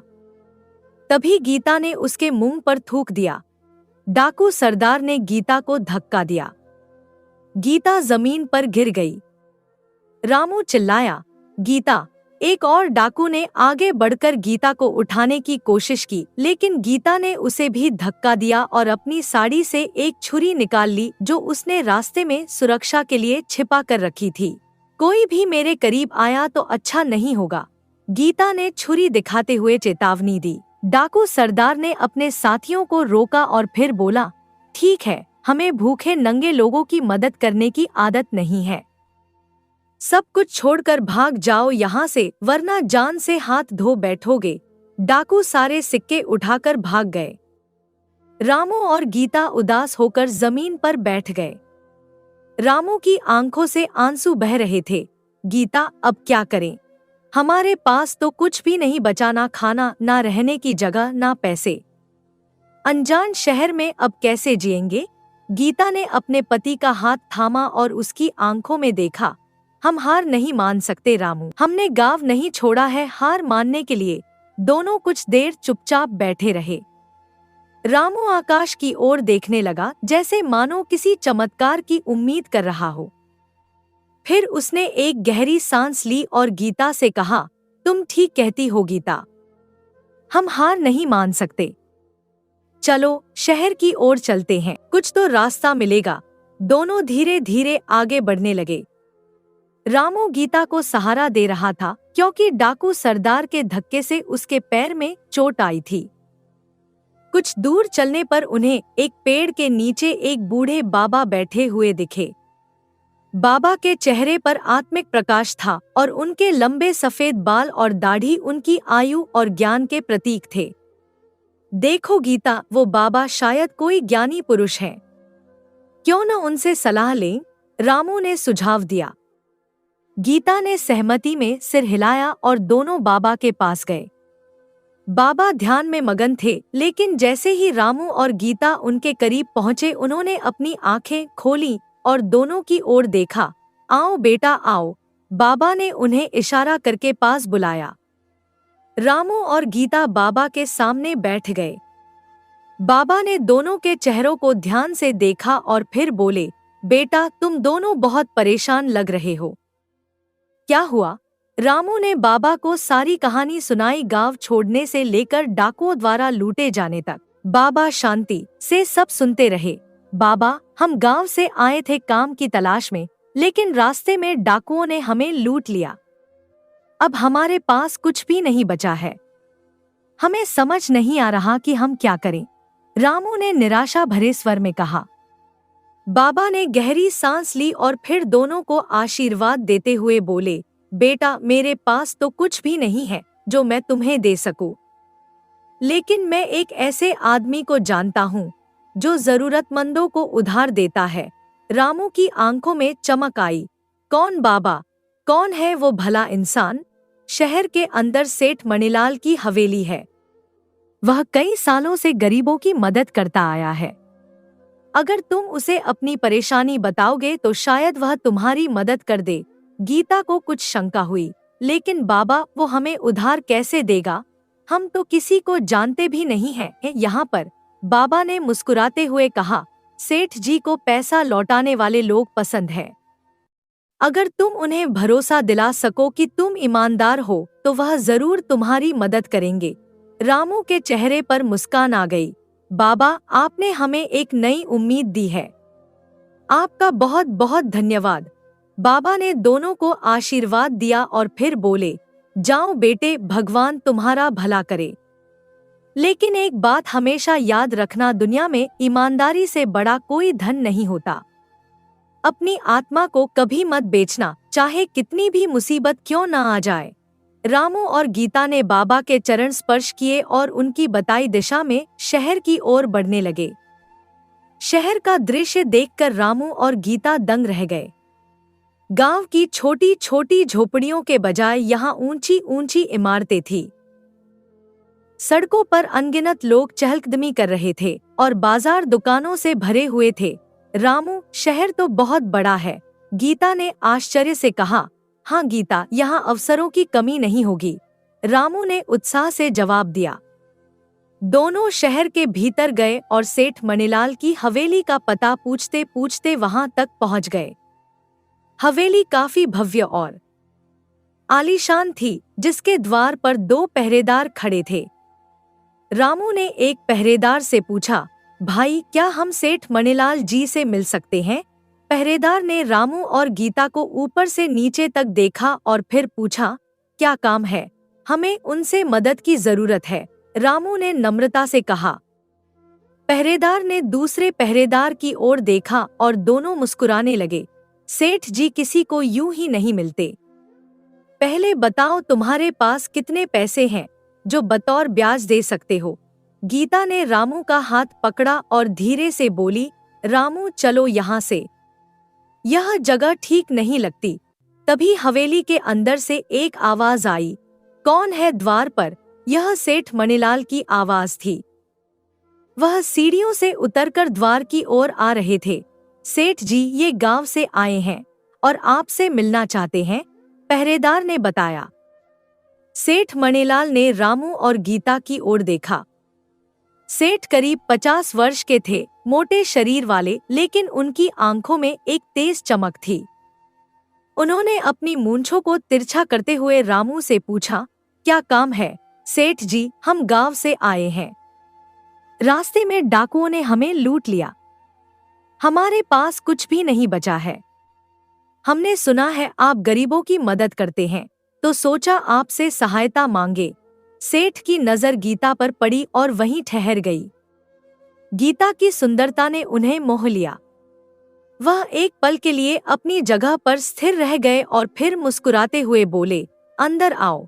रामू और गीता ने एक दूसरे की ओर देखा और फिर हवेली के अंदर चले गए। सेठ ने उन्हें अपने कमरे में बिठाया और नौकरों को खाना लाने का आदेश दिया। पहले खाना खाओ, फिर बात करेंगे, सेठ ने कहा। रामू और गीता ने कृतज्ञता से सेठ की ओर देखा। वे दोनों भूखे थे और खाने का नाम सुनकर उनके मुंह में पानी आ गया। खाना खाने के बाद सेठ ने अपनी बात शुरू की, तो तुम्हें क्या मदद चाहिए? रामू हाथ जोड़कर सेठ से बोला, सेठ जी, मुझे कुछ पैसों की सख्त जरूरत है। अगर आप मेरी मदद कर दें, तो मैं जल्द ही आपकी रकम ब्याज सहित लौटा दूंगा। मैं कोई भी काम करने को तैयार हूँ, मजदूरी, भवन निर्माण, कारखाने में काम, जो भी आप कहें। सेठ ने गीता की ओर एक नजर डाली और फिर रामू से बोले, पैसे तो मैं तुम्हें दे सकता हूँ, लेकिन मेरे यहाँ एक उसूल है, मैं बिना कोई चीज गिरवी रखे उधार नहीं देता हूँ। बताओ तुम्हारे पास क्या है गिरवी रखने के लिए? रामू यह सुनकर सोच में पड़ गया। उसके पास तो अब कुछ भी नहीं बचा था। डाकुओं ने उनके सारे पैसे लूट लिए थे और गीता के गहने भी पहले ही बेच दिए गए थे। सेठ ने एक बार फिर गीता की ओर देखा। उनकी आंखों में वासना की चमक साफ दिखाई दे रही थी। रामू, अगर तुम्हारे पास कुछ नहीं है गिरवी रखने के लिए, तो मैं तुम्हारी मदद नहीं कर सकता, सेठ ने अफसोस जताते हुए कहा। रामू की आंखें भर आईं। उसे समझ नहीं आ रहा था कि क्या करे। तभी अचानक उसके मन में एक विचार आया, एक ऐसा विचार जिसने उसके हृदय को दहला दिया।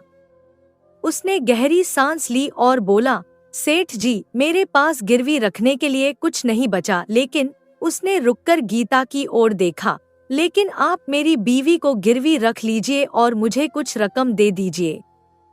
मैं उन पैसों से कारोबार करूंगा और आपका पैसा ब्याज सहित लौटा दूंगा और अपनी बीवी को वापस ले जाऊंगा। तब तक वह आपकी अमानत रहेगी। गीता हैरानी से रामू की ओर देखने लगी। उसकी आंखों में विश्वास, धोखा और डर के मिले जुले भाव थे। रामू, यह तुम क्या कह रहे हो? गीता ने कांपती आवाज में पूछा। रामू ने गीता की आंखों में देखा। उसकी आंखों में एक अजीब चमक थी, जैसे वह कुछ कह रहा हो। वह चमक गीता को समझ नहीं आई। सेठ मणिलाल के चेहरे पर एक धूर्त मुस्कान फैल गई। वह तो यही चाहता था। उसने अपने तकिए के नीचे से एक कपड़े का थैला निकाला जिसमें सिक्के भरे थे। बहुत अच्छा फैसला किया रामू, ले जाओ। यह पैसे और मेहनत से कमाई करो। मुझे यकीन है कि तुम जल्द ही मेरी रकम चुका दोगे। तब तक तुम्हारी पत्नी यहाँ सलामत रहेगी, सेठ ने थैला रामू की ओर बढ़ाते हुए कहा। रामू ने थैला ले लिया और गीता की ओर देखा। गीता, मैं जल्द ही लौट आऊंगा। मैं यहीं शहर में रहूंगा और जल्द ही इतने पैसे कमा लूंगा कि हम नए सिरे से अपना जीवन शुरू कर सकें। तुम चिंता मत करना, सेठ जी तुम्हारा ख्याल रखेंगे। गीता बिना कुछ कहे अपने आंसू पोंछती रही। उसके दिल में भय था, लेकिन वह रामू की बात पर भरोसा करती थी। रामू ने उठकर सेठ से हाथ मिलाया और बोला, सेठ जी, गीता को मेरी अमानत समझकर रखिएगा। मैं जल्द ही लौट आऊंगा आपका हर एक पैसा वापस करने के लिए, सेठ ने मुस्कुराते हुए कहा। बिल्कुल रामू, तुम बेफिक्र रहो। गीता यहाँ सुरक्षित रहेगी। तुम अपना काम देखो। रामू ने गीता का माथा चूमा और फिर हवेली से बाहर निकल गया। गीता अब सेठ मणिलाल के घर में अकेली रह गई थी। रामू के जाने के बाद गीता एक कोने में बैठकर अपने आंसू पोंछ रही थी। उसे विश्वास नहीं हो रहा था कि रामू उसे एक अजनबी के घर में छोड़कर चला गया है। सेठ ने नौकरानी को बुलाया और बोला, इसे ऊपर वाले कमरे में ले जाओ और इसके लिए नहाने और कपड़े बदलने का इंतजाम करो। नौकरानी गीता को लेकर ऊपर वाले कमरे में चली गई। यह कमरा बहुत सुंदर था। रंग बिरंगे पर्दों, नर्म गद्देदार बिस्तर और फर्श पर महीन कालीन बिछा था। बहन जी, नहा लीजिए, मैं आपके लिए नए कपड़े ले आती हूँ, नौकरानी ने कहा और कमरे से बाहर चली गई। गीता ने आसपास देखा। कमरा अवश्य ही सुंदर था, लेकिन उसे इसमें एक पिंजरे जैसा महसूस हो रहा था। उसने बाहर खिड़की से देखा और सोचा कि वह यहाँ से कैसे भाग सकती है, लेकिन खिड़की बहुत ऊंचाई पर थी और नीचे कठोर जमीन थी। गिरने पर वह गंभीर रूप से घायल हो सकती थी। थोड़ी देर बाद नौकरानी वापस आई और गीता के लिए नए कपड़े ले आई। ये कपड़े बहुत महंगे और आलीशान थे, जिन्हें गीता ने पहले कभी नहीं देखा था। बहन जी, आप ये पहन लीजिए, सेठ जी ने खास आपके लिए मंगवाए हैं। गीता ने कपड़ों को देखा और फिर नौकरानी से पूछा, क्या तुम्हें पता है सेठ जी का व्यवहार कैसा है? क्या वे सचमुच गरीबों की मदद करते हैं? नौकरानी ने इधर उधर देखा, जैसे वह यह सुनिश्चित कर रही हो कि कोई उसकी बात नहीं सुन रहा है। फिर धीरे से बोली, बहन जी, सेठ जी के बारे में ज्यादा नहीं बोल सकती, लेकिन आप सावधान रहिएगा, उनका दिल बहुत कठोर है। गीता के मन में डर और अविश्वास का भाव और भी बढ़ गया। उसने नौकरानी से पूछा, क्या तुम मेरी मदद करोगी? मुझे यहाँ से निकलना है। नौकरानी ने डरते हुए कहा, बहन जी, मैं क्या कर सकती हूँ? मेरा परिवार इसी शहर में रहता है और सेठ जी की पहुँच हर जगह है। अगर उन्हें पता चला कि मैंने आपकी मदद की तो वे मेरे परिवार को बर्बाद कर देंगे। गीता ने समझदारी दिखाते हुए कहा, ठीक है, मैं समझती हूँ, लेकिन अगर कभी मदद की जरूरत पड़े तो क्या तुम मेरी मदद करोगी? नौकरानी ने हिचकिचाते हुए हाँ में सिर हिलाया और कमरे से बाहर चली गई। गीता नहा धोकर नए कपड़े पहन चुकी थी। वह बिस्तर पर बैठकर सोच रही थी कि उसके साथ क्या होगा, जब अचानक दरवाजा खुला और सेठ मणिलाल अंदर आ गए। अब सेठ ने अपनी पोशाक बदल ली थी। वह रेशमी कपड़े पहन चुके थे और उनके शरीर से इत्र की महक आ रही थी। कैसी हो गीता? कमरा पसंद आया? सेठ ने पूछा। उनकी आंखें गीता के शरीर पर घूम रही थी। गीता ने खुद को संयमित रखते हुए कहा, जी सेठ जी, कमरा बहुत अच्छा है। आपने मुझे इतने अच्छे कपड़े भी दिए, उसके लिए धन्यवाद। सेठ गीता के करीब आकर बैठ गए और बोले, गीता, तुम्हें पता है, मैंने तुम्हें देखते ही पहचान लिया था कि तुम कोई साधारण औरत नहीं हो। तुम्हारी सुंदरता का जवाब नहीं, मैं तुम्हें हीरे मोती से लाद सकता हूँ, अगर तुम चाहो तो। गीता को सेठ की बातों से असहज महसूस हुआ। उसने थोड़ा दूर खिसकते हुए कहा, सेठ जी, मैं और मेरा पति आपके बहुत आभारी हैं कि आपने हमारी मदद की। जैसे ही रामू पैसे लौटा देगा, मैं यहाँ से चली जाऊंगी। सेठ का चेहरा थोड़ा सख्त हो गया। गीता, तुम्हारा पति तुम्हें छोड़कर भाग गया है।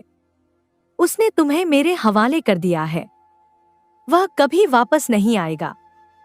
वह मेरे पैसे लेकर किसी दूसरे शहर में जा चुका होगा। गीता को गुस्सा आ गया। नहीं, ऐसा नहीं है। रामू ऐसा इंसान नहीं है। वह जरूर लौटेगा। सेठ ने गीता का हाथ पकड़ने की कोशिश की, लेकिन गीता ने हाथ छुड़ा लिया और बिस्तर से उठकर खड़ी हो गई। सेठ जी, कृपया अपनी हद में रहिए। मैं रामू की पत्नी हूँ और उसकी अमानत के रूप में यहाँ हूँ जब तक वह कर्ज नहीं चुका देता। इसका मतलब यह नहीं कि आप मेरे सम्मान को ठेस पहुँचाएं। सेठ मणिलाल गीता के प्रतिरोध को देखकर और भी उत्तेजित हो गए। अरे गीता, तुम तो बहुत भोली हो। मैं तुम्हें सोने चांदी से लाद सकता हूँ, महल जैसा घर दे सकता हूँ, नौकर चाकर रखूंगा तुम्हारे लिए, तुम रानी बनकर रहोगी, बस एक बार मेरी बात मान लो। उन्होंने गीता की ओर बढ़ना शुरू किया। गीता ने तेजी से पास रखे मिट्टी के दीपक को उठा लिया। सेठ जी, अगर आपने एक कदम भी आगे बढ़ाया तो मैं यह दीपक आपके ऊपर फेंक दूंगी। मैं मर जाऊंगी लेकिन अपनी इज्जत पर आंच नहीं आने दूंगी। गीता ने चेतावनी दी। उसकी आंखों में आग थी। सेठ एक पल के लिए रुक गए। उन्होंने गीता के चेहरे पर निश्चय का भाव देखा और समझ गए कि आज की रात वह सफल नहीं होंगे। बहुत बहादुर हो तुम गीता, सेठ ने कहा, लेकिन याद रखना यह हवेली मेरी है, यह शहर मेरा है और अब तुम भी मेरी ही हो। आज नहीं तो कल एक न एक दिन तुम मेरी हो जाओगी। यह कहकर सेठ कमरे से बाहर चले गए। गीता ने दरवाजे की कुंडी लगाई और बिस्तर पर गिरकर फूट फूट कर रोने लगी। उसने रामू को याद किया और मन ही मन सोचा, रामू जल्दी आ जाओ, मुझे बचा लो। रामू सेठ मणिलाल की हवेली से निकलकर शहर की गलियों में भटकने लगा। उसके पास अब पैसा था लेकिन मन में दुख और चिंता भी थी। उसने अपनी प्यारी पत्नी को किसी अजनबी के घर में छोड़ दिया था और उसे पता नहीं था कि वह कब तक उसे वापस ला पाएगा। रामू ने बाजार में एक सस्ता कमरा किराए पर लिया और अगले दिन से ही काम की तलाश में लग गया। वह सुबह जल्दी उठता और देर रात तक काम करता। उसका एकमात्र लक्ष्य था जल्द से जल्द पैसे कमाकर गीता को वापस लाना। एक दिन वह एक मंडी में घूम रहा था जहां किसान अपनी उपज बेचने लाते थे।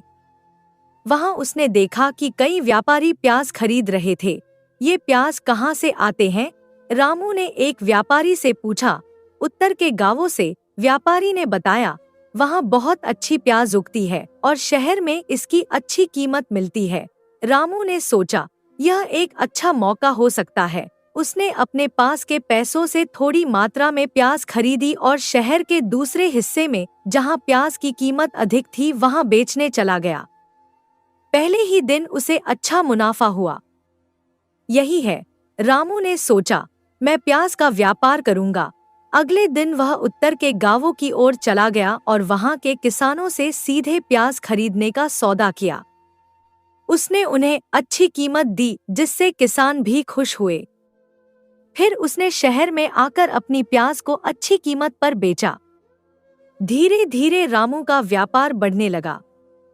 उसने कुछ मजदूरों को भी काम पर रखा जो उसकी प्याज लाने ले जाने में मदद करते थे। रामू अपनी मेहनत और लगन से दिन रात काम करता और हर पैसा बचाता ताकि वह जल्द से जल्द सेठ का कर्ज चुका सके। 2 महीने बीत गए और रामू ने अच्छी खासी पूंजी जमा कर ली थी। उसने अब एक छोटी सी गोदाम भी किराए पर ले ली थी जहां वह अपनी प्याज रखता था।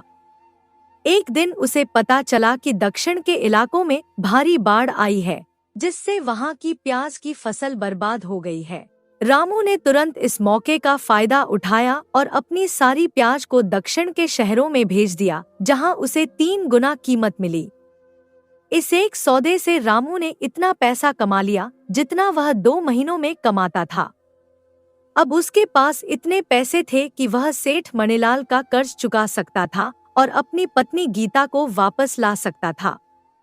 रामू ने सारे पैसे एक थैली में भरे और सीधा सेठ मणिलाल की हवेली की ओर चल दिया। उसका मन खुशी और उत्साह से भर गया था। अब वह अपनी प्यारी गीता को वापस ले जाएगा। रामू सेठ मणिलाल की हवेली पहुंचा। उसने देखा कि हवेली के बाहर पहले से भी अधिक पहरेदार तैनात थे। वह द्वार पर पहुंचा और पहरेदारों से बोला, मैं सेठ मणिलाल जी से मिलना चाहता हूँ। मेरा नाम रामू है। पहरेदारों ने रामू को पहचान लिया और उसे अंदर जाने दिया। रामू सीधा सेठ के कमरे में पहुंचा।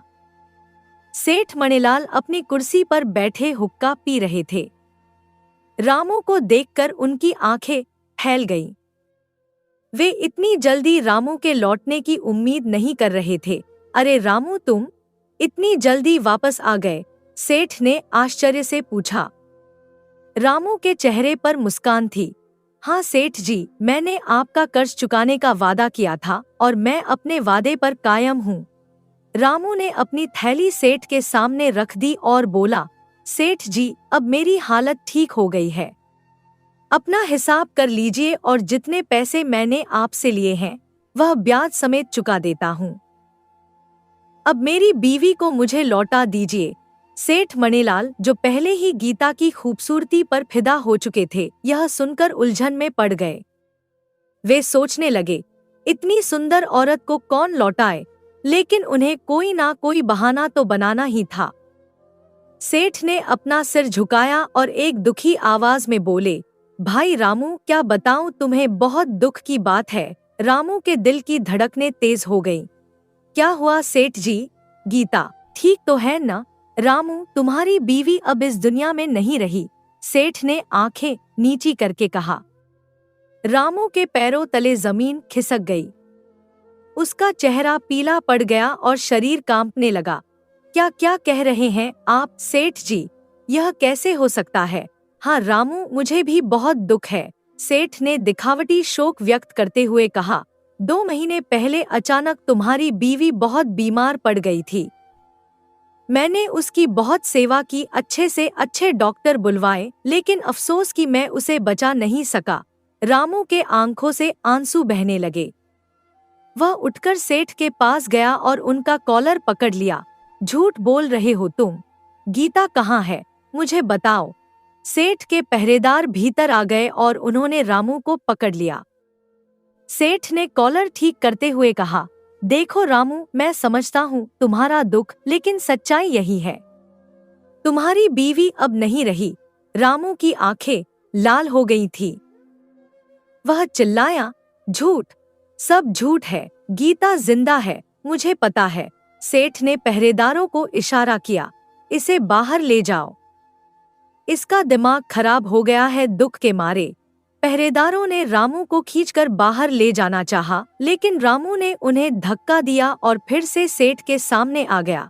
सेठ जी, अगर गीता सचमुच मर गई है तो मुझे उसकी कब्र दिखाओ। मुझे बताओ कि आपने उसका अंतिम संस्कार कहाँ किया। सेठ ने एक पल के लिए सोचा और फिर बोले, हमने उसे शहर के बाहरी श्मशान घाट में जलाया था। तुम चाहो तो जाकर देख सकते हो। वैद्य भी गवाही देगा कि उसकी मौत हो गई थी। रामू ने अपने आंसू पोंछे। वह समझ गया था कि सेठ झूठ बोल रहा है, लेकिन अभी वह कुछ कर नहीं सकता था। उसने गहरी सांस ली और भारी मन से बोला, होनी को कौन टाल सकता है सेठ जी। अगर गीता मेरे साथ होती तब भी शायद उसका यही नसीब होता, लेकिन फिर भी आप अपनी उधारी मुझसे ले लीजिए। मैं इस कलंक के साथ नहीं जी सकता कि मैं अपनी बीवी को गिरवी रखा था और उसका कर्ज नहीं चुकाया। सेठ ने मुस्कुराते हुए कहा, अरे नहीं भाई रामू, अब मैं तुमसे पैसे कैसे ले सकता हूँ? जब मैं तुम्हारी अमानत तुम्हें लौटा ही नहीं सकता तो कर्ज लेने का क्या हक बनता है भला मेरा? रामू बार बार पैसे लेने की जिद करता रहा, लेकिन सेठ ने मना कर दिया। आखिरकार भारी मन से रामू वहां से चल पड़ा। बाहर आकर रामू ने एक क्षण के लिए हवेली की ओर देखा। उसके दिल में अब सिर्फ एक ही विचार था, गीता को वापस लाना, चाहे कुछ भी करना पड़े। रामू हवेली से निकलकर सीधा उस जगह की ओर चला जहां पहली बार उसकी मुलाकात बाबा से हुई थी। उसे पता था कि बाबा ही एकमात्र व्यक्ति हैं जो उसकी मदद कर सकते हैं। बाबा हमेशा की तरह अपने चबूतरे पर बैठे हुए थे। उनके चारों ओर भक्तों का जमावड़ा था। जैसे ही रामू वहां पहुंचा, बाबा के चेहरे पर मुस्कान आ गई। आ गया बेटा, मैं तेरी ही प्रतीक्षा कर रहा था, बाबा ने कहा। रामू धीरे धीरे उनके पास जाकर चुपचाप बैठ गया। उसकी आंखों में आंसू थे और चेहरे पर निराशा के भाव साफ दिख रहे थे। बाबा ने उसे गौर से देखा और उसके चेहरे पर फैली उदासी को भांप लिया। बेटा रामू, क्या बात है, तू इतना उदास क्यों लग रहा है? रामू की आंखों में आंसू आ गए। उसने सारी बातें बाबा को बताई, सेठ के अधीन गीता को छोड़ना, प्याज का व्यापार करके पैसे कमाना और फिर सेठ का झूठ कि गीता अब इस दुनिया में नहीं रही। बाबा, सेठ ने मुझसे झूठ बोला। वो कहता है कि गीता अब इस दुनिया में नहीं रही। उसने कहा कि वह बीमार पड़ी है और मर गई है। बाबा ने रामू के कंधे पर हाथ रखा और प्यार से बोले, अरे नादान, तेरा दिल क्या कहता है? क्या गीता मर चुकी है? नहीं बाबा, मेरा मन कहता है कि गीता जिंदा है, रामू ने दृढ़ता से कहा। और तेरा मन सही कहता है, बाबा ने गंभीरता से कहा। सेठ ने तुझे धोखा दिया है। रामू की आंखों में चमक आई। क्या क्या गीता सच में जिंदा है? हाँ रामू, तेरी गीता बिल्कुल सही सलामत सेठ के घर में है, बाबा ने कहा। सेठ की नियत खराब थी, इसलिए उसने तुझे यह झूठी कहानी सुनाई। रामू अपने स्थान से खड़ा हो गया, उसके चेहरे पर क्रोध के भाव थे। मैं अभी जाकर उसी सेठ का गला। रुक जा रामू, बाबा ने उसे रोकते हुए कहा। क्रोध से कुछ नहीं होगा। न्याय के लिए हमें न्याय के मार्ग पर चलना होगा। लेकिन बाबा, मैं क्या करूं? सेठ बहुत शक्तिशाली है, किसी भी अदालत में उसके खिलाफ कौन खड़ा होगा? बाबा ने गहरी सांस ली और फिर बोले, तू सीधे राजा के दरबार में जा और उनसे गुहार लगा कि वह तुझे इंसाफ दिलाए। यहाँ का राजा बहुत समझदार और न्यायप्रिय है। रामू को बाबा की बात पर शंका हुई, लेकिन क्या राजा मेरी जैसे गरीब आदमी की सुनेंगे? हाँ बेटा, वह जरूर सुनेंगे। यहाँ का राजा गरीबों की आवाज सुनने के लिए जाना जाता है। तू बेफिक्र होकर जा। रामू ने बाबा का आशीर्वाद लिया और सीधा राजा के महल की ओर चल दिया। राजा का महल शहर के मध्य में स्थित था। यह एक भव्य इमारत थी, जिसके चारों ओर ऊंची दीवारें थी। महल के प्रवेश द्वार पर सैनिक पहरा दे रहे थे। रामू ने एक सैनिक से कहा, मुझे राजा से मिलना है। मेरे साथ अन्याय हुआ है और मुझे न्याय चाहिए। सैनिक ने रामू की ओर देखा और हंसने लगा। अरे भाई, राजा ऐसे ही किसी से नहीं मिलते। पहले दरबारियों से मिलना होगा, फिर वजीर से, और फिर अगर उन्हें लगा कि तुम्हारा मामला गंभीर है तो तुम्हें राजा से मिलने दिया जाएगा। रामू ने हाथ जोड़कर विनती की, भाई साहब, मेरी बात सुनिए। मेरी बीवी को एक बड़े सेठ ने अपने घर में बंद कर रखा है और झूठ बोल रहा है कि वह मर गई है। मेरे पास समय नहीं है, मुझे जल्दी से जल्दी राजा से मिलना है। सैनिक रामू की कहानी सुनकर थोड़ा नरम पड़ा। उसने कहा, ठीक है, जाओ अंदर। आज राजा दरबार लगा रहे हैं, तुम अपनी बात वहां रख सकते हो। रामू ने सैनिक को धन्यवाद दिया और दरबार की ओर चल दिया। दरबार में राजा अपने सिंहासन पर विराजमान थे और उनके चारों ओर मंत्री, वजीर और अन्य दरबारी बैठे थे। राजा एक न्यायप्रिय और समझदार शासक थे, जिन्हें अपनी प्रजा की भलाई की चिंता थी। जब रामू दरबार में पहुंचा तो उसने देखा कि कई लोग अपनी समस्याएं राजा के सामने रख रहे थे और राजा ध्यान से उनकी बात सुन रहे थे। रामू की बारी आने पर उसने राजा के सामने नतमस्तक होकर प्रणाम किया। राजा ने पूछा, कहो भाई, क्या तकलीफ है तुम्हें? रामू ने अपनी पूरी कहानी राजा को सुनाई। गांव छोड़ना, शहर आना, डाकुओं द्वारा लूटे जाना, सेठ मणिलाल से उधार लेना और अपनी पत्नी को गिरवी रखना। फिर उसने बताया कि कैसे उसने प्याज का व्यापार करके पैसे कमाए और जब वह अपनी पत्नी को वापस लेने गया तो सेठ ने झूठ बोला कि उसकी पत्नी मर गई है। महाराज, मेरा विश्वास है कि मेरी पत्नी गीता जिंदा है और सेठ मणिलाल ने उसे अपने घर में कैद कर रखा है। मैं आपसे न्याय की गुहार लगाता हूँ। रामू ने अपनी बात समाप्त की। राजा ने रामू की पूरी बात ध्यान से सुनी। उन्होंने थोड़ी देर सोचा और फिर अपने वजीर से कहा, सेठ मणिलाल को तुरंत दरबार में बुलाया जाए। कुछ ही समय में सेठ मणिलाल दरबार में हाजिर हो गए। सेठ ने राजा को प्रणाम किया और फिर रामू की ओर देखा। उनके चेहरे पर चिंता के भाव थे। राजा ने सेठ से पूछा, सेठ मणिलाल, क्या यह सच है कि रामू ने अपनी पत्नी को तुम्हारे पास गिरवी रखा था और तुमने उसे पैसे दिए थे? जी महाराज, यह बात बिल्कुल सच है, सेठ ने स्वीकार किया। तो फिर तुम इसकी बीवी को वापस क्यों नहीं लौटा रहे हो? सेठ ने अपना सिर झुकाते हुए कहा, महाराज, मैं कैसे लौटाऊं? मैंने इस रामू को पहले ही बता दिया था कि आज से 2 महीने पहले इसकी बीवी अचानक बीमार पड़ गई थी। और उसकी बीमारी के कारण ही मौत हो गई। मैंने उसका बहुत इलाज करवाया, अच्छे से अच्छे वैद्य को भी दिखाया, लेकिन मैं उसे बचा ना सका। राजा ने सेठ की ओर ध्यान से देखा और पूछा, क्या कोई गवाह है जो इस बात की पुष्टि कर सके कि रामू की बीवी मर चुकी है? जी महाराज, बिल्कुल। जो वैद्य उसकी बीमारी का इलाज कर रहा था वो इसकी पुष्टि करेगा। इसके अलावा 4 आदमी भी गवाही देंगे कि वे उसकी बीवी को श्मशान घाट में जलाने ले गए थे। राजा ने सोचा और फिर कहा, ठीक है, उन गवाहों को कल दरबार में लाया जाए। मैं खुद उनसे पूछताछ करूंगा। रामू को लगा कि उसकी हार निश्चित है। वह उदास होकर बोला, महाराज, अगर आप इन सेठ की बातों पर विश्वास कर रहे हैं तो मैं हार मानता हूँ, लेकिन मेरा दिल कहता है कि मेरी गीता जिंदा है। राजा ने रामू की ओर देखा और बोले, रामू, अगर तुम्हारी बीवी सच में जिंदा होती तो मैं उसे जरूर दिलवा देता, लेकिन अब तो हम भी मजबूर हैं। हमें गवाहों के बयान सुनने होंगे। रामू हताश हो गया। उसे उम्मीद थी कि राजा उसे इंसाफ दिलवाएगा, लेकिन अब सब कुछ खत्म होता हुआ नजर आ रहा था। वह दरबार से बाहर निकला और फिर से बाबा के पास पहुंचा। उसने दरबार में जो कुछ भी हुआ वो सब बाबा को बता दिया। बाबा ने गहरी सांस ली और बोले, रामू, मैंने राजा को इतना नासमझ नहीं समझा था। मुझे अफसोस है कि उसने तुम्हारे साथ इंसाफ नहीं किया। उसने सेठ की बातों पर तो भरोसा कर लिया, लेकिन तुम्हारी बेपसी को नहीं समझा। बाबा थोड़ी देर चुप रहे, फिर उनकी आंखों में एक अजीब चमक आई। अब हमें राजा को दिखाना होगा कि असली इंसाफ क्या होता है। रामू ने आश्चर्य से पूछा, लेकिन बाबा, अब हम क्या कर सकते हैं? राजा ने तो सेठ की बात मान ली है। तुम एक बार फिर से राजा के पास जाओ और उससे कहो कि वह मुझे सिर्फ 3 घंटे के लिए अपने तख्त पर बैठने दे।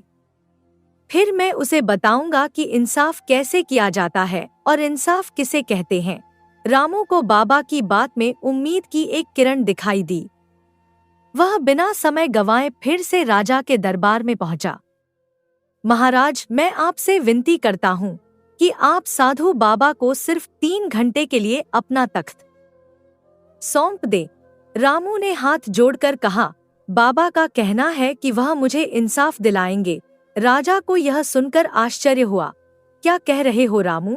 मैं अपना तख्त किसी और को कैसे दे सकता हूँ? रामू ने गिड़गिड़ाते हुए कहा, महाराज, सिर्फ 3 घंटे की बात है। बाबा बहुत ज्ञानी हैं, वे कोई गलत फैसला नहीं लेंगे। राजा एक न्यायप्रिय शासक थे। उन्होंने कुछ देर सोचा और फिर मुस्कुराते हुए कहा, अगर ऐसा करने से तुम्हें इंसाफ मिल सकता है तो मुझे 3 घंटे के लिए अपना तख्त छोड़ने में कोई परेशानी नहीं है। तुम बाबा को दरबार में बुला लाओ। दूसरे दिन सुबह की सुनहरी किरणें जब राजमहल की झरोकों से प्रवेश कर रही थी, उस समय रामू अपने चेहरे पर मंद मुस्कान लिए हुए बाबा को दरबार की ओर ले जा रहा था। उसकी आंखों में एक अजीब सी चमक थी, मानो आज उसे न्याय मिलने वाला हो। राजा का तख्त अब एक अस्थायी न्यायालय बन चुका था। वहां बैठते ही बाबा के तेजस्वी व्यक्तित्व से पूरा दरबार आलोकित हो उठा। उनकी आंखों में ज्ञान की गहराई और चेहरे पर न्याय का दृढ़ संकल्प स्पष्ट झलक रहा था। बाबा के विशाल ललाट पर एक तिलक था जो उनकी प्रतिभा को और भी निखार रहा था। दरबारियों ने सेठ को बाबा के सामने लाकर खड़ा कर दिया। सेठ का वैभव उसके वस्त्रों से झलक रहा था, परंतु उसकी आंखों में छिपा हुआ कपट भी किसी से छुपा नहीं था। बाबा ने अपनी गंभीर आवाज में पूछा, सेठ जी, आप दावा करते हैं कि 2 महीने पहले रामू की पत्नी का देहांत हो गया। क्या इस बात का कोई प्रमाण आपके पास है? सेठ ने अपने हाथ को हवा में लहराते हुए कहा, हाँ महाराज, मेरे गवाह यहीं मौजूद हैं। आप स्वयं उनसे पूछ सकते हैं। गवाहों को हाजिर किया जाए। बाबा के आदेश पर दरबारी तुरंत हरकत में आ गए। सबसे पहले डॉक्टर को बुलाया गया। वह अपने हाथों को मलते हुए सिर झुकाए बाबा के सामने खड़ा हो गया। बाबा ने उसकी आंखों में झांकते हुए पूछा, क्या तुमने ही रामू की पत्नी का इलाज किया था? जी महाराज। डॉक्टर ने कांपती आवाज में जवाब दिया। बताओ, बाबा ने अपनी दाढ़ी को सहलाते हुए पूछा। तुम रामू की पत्नी का इलाज करने के लिए सेठ के घर जाते थे या फिर वह तुम्हारे पास आती थी? डॉक्टर कुछ क्षण में ही पसीने से तर हो गया। उसकी आवाज और भी कमजोर हो गई। महाराज, सेठ जी स्वयं मेरे पास आकर दवा ले जाते थे। बाबा की आंखें चमक उठीं। अर्थात तुम पूर्ण विश्वास के साथ यह नहीं कह सकते कि वह दवा सेठ रामू की पत्नी के लिए ही ले जाता था? नहीं महाराज, यह बात मैं निश्चितता से नहीं कह सकता। बाबा ने अपनी भ्रिकुटी तान दी। इसका अर्थ यह है कि तुम रोगी को देखे बिना ही औषधि दे देते हो। यह तो अत्यंत विचित्र है। तुम औषधि के स्थान पर किसी को विष भी तो दे सकते हो। क्या पता तुम्हारे द्वारा दिए गए विष से ही रामू की पत्नी की मृत्यु हुई हो। डॉक्टर का चेहरा भय से पीला पड़ गया। उसके होंठ कांपने लगे। वह गला साफ करते हुए बोला, नहीं महाराज, ऐसा कदापि नहीं हो सकता। मैं अपने किसी रोगी को औषधि के बदले विष क्यों दूंगा?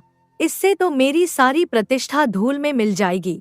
बाबा ने कठोर स्वर में कहा, अब तो तुम ऐसा ही कहोगे। मैं तुम्हें अपने काम में लापरवाही बरतने और एक रोगी के जीवन से खिलवाड़ करने के अपराध में 50 कोड़े लगवाने का आदेश देने जा रहा हूँ। इसके साथ ही तुम्हारा मुख काला करके सारे नगर में घुमाया जाएगा। अब तुम स्वयं निर्णय लो, सत्य बोलोगे या फिर मैं सिपाहियों को तुम्हें बंदी बनाने का आदेश दूं? डॉक्टर के पैरों तले से जमीन खिसक गई। वह कांपते हुए बाबा के चरणों में गिर पड़ा। हुजूर, मुझे क्षमा कर दीजिए। मैं स्वीकार करता हूँ कि मैंने सेठ के किसी भी रोगी का कभी इलाज नहीं किया है। सेठ ने तो मुझे हजारों रुपए दिए थे और कहा था कि यदि गवाही की आवश्यकता पड़े तो मैं उसके पक्ष में गवाही दूं। मेरा यही अपराध है कि मैंने लालच में आकर इस सेठ की बात मान ली। बाबा ने अब उन चारों गवाहों की ओर रुख किया जो कथित रूप से रामू की पत्नी को श्मशान घाट ले गए थे। उनकी आंखें अब भेदती नजरों से उन पर टिकी थी। तुम लोगों का कहना है कि तुम चारों इस रामू की पत्नी को श्मशान घाट में जलाकर आए थे। बाबा ने गंभीरता से पूछा, क्या तुमने दाह संस्कार से पहले उस स्त्री का मुख देखा था? चारों ने एक दूसरे का मुंह देखा। फिर भयभीत स्वर में एक ने कहा, नहीं महाराज, उसका चेहरा तो हमने देखा ही नहीं था। बाबा के नेत्र क्रोध से लाल हो गए। और तुमने यह जानने का प्रयास भी नहीं किया कि उस अर्थी पर मृत व्यक्ति वास्तव में मृत था भी या नहीं। यह तो एक अत्यंत गंभीर अपराध है। इसके लिए तो लोगों को मृत्युदंड दिया जा सकता है। चारों गवाहों के हाथ पांव मानो बिल्कुल जम से गए। उनके चेहरों पर मृत्यु का भय साफ झलक रहा था। फिर बाबा ने सेठ की ओर मुड़कर कहा, सेठ जी, आपके पांचों गवाहों की तो पहले ही हवा निकल चुकी है। अब आप बताइए, किसी की इच्छा के विरुद्ध किसी की पत्नी को जबरदस्ती अपने घर में रखने के अपराध में आप कौन सी सजा पाना पसंद करेंगे? बाबा के शब्दों ने सेठ के हृदय में बिजली सी गिरा दी। उसका चेहरा एकदम पीला पड़ गया, मानो उसके शरीर से सारा रक्त सूख गया हो। उसके मुंह से कोई शब्द नहीं निकल सका। राजा के रूप में विराजमान बाबा ने अपनी आवाज को और भी गंभीर बनाते हुए कहा, इससे पूर्व कि मैं आपको मृत्युदंड दूं, अभी भी समय है कि आप इस रामू की पत्नी को दरबार में उपस्थित करें। मृत्यु के भय से भयभीत सेठ ने तत्काल अपने सेवकों को घर भेजकर रामू की पत्नी को दरबार में प्रस्तुत करवा दिया। जब रामू की पत्नी जीवित रूप में दरबार में प्रवेश की तो पूरे दरबार में सन्नाटा छा गया। उसके चेहरे पर पीड़ा के निशान थे, परंतु वह जीवित थी और उसकी आंखों में अब मुक्ति की आशा जाग उठी थी। यह दृश्य देखकर राजा विस्मित रह गया। उसने बाबा की ओर श्रद्धापूर्वक देखते हुए कहा, बाबा, आप अद्वितीय हैं। आपने मुझे सिखा दिया कि न्याय कैसे किया जाता है। बाबा ने मुस्कुराते हुए राजा की ओर देखा और फिर गंभीरता से कहा, महाराज, मेरी एक बात हमेशा स्मरण रखिएगा, कभी भी अपनी पत्नी को किसी परपुरुष के पास मत छोड़िएगा, चाहे वह कोई मित्र हो, संबंधी हो या फिर सगा भाई ही क्यों न हो। आज के युग में किसी पर भी विश्वास नहीं किया जा सकता। रामू की आंखों में कृतज्ञता के आंसू थे। उसने अपनी पत्नी का हाथ थामा और बाबा के सामने शीश नवाया। न्याय की जीत हुई थी और सत्य का प्रकाश चारों ओर फैल गया था। सेठ को उसके कुकर्मों के लिए उचित दंड दिया गया और रामू अपनी पत्नी के साथ अपने घर लौट गया। बाबा के न्याय की कहानी पूरे राज्य में प्रसिद्ध हो गई और लोग उनके ज्ञान और विवेक की प्रशंसा करने लगे। इस प्रकार एक साधारण से दरबार में न्याय का अद्भुत उदाहरण प्रस्तुत हुआ, जिसने सबको यह शिक्षा दी कि सत्य अंततः विजय होता है और कोई भी अपराध हमेशा के लिए छिपा नहीं रह सकता। दोस्तों, अगर आपको वीडियो अच्छी लगी हो तो जाने से पहले प्लीज इस वीडियो को लाइक और चैनल को सब्सक्राइब करते हुए जाइए और हाँ, कमेंट में लिखकर जरूर बताएं कि आपको वीडियो कैसी लगी। धन्यवाद। हंसते रहिए, मुस्कुराते रहिए, लाइफ में मोटिवेटेड रहिए।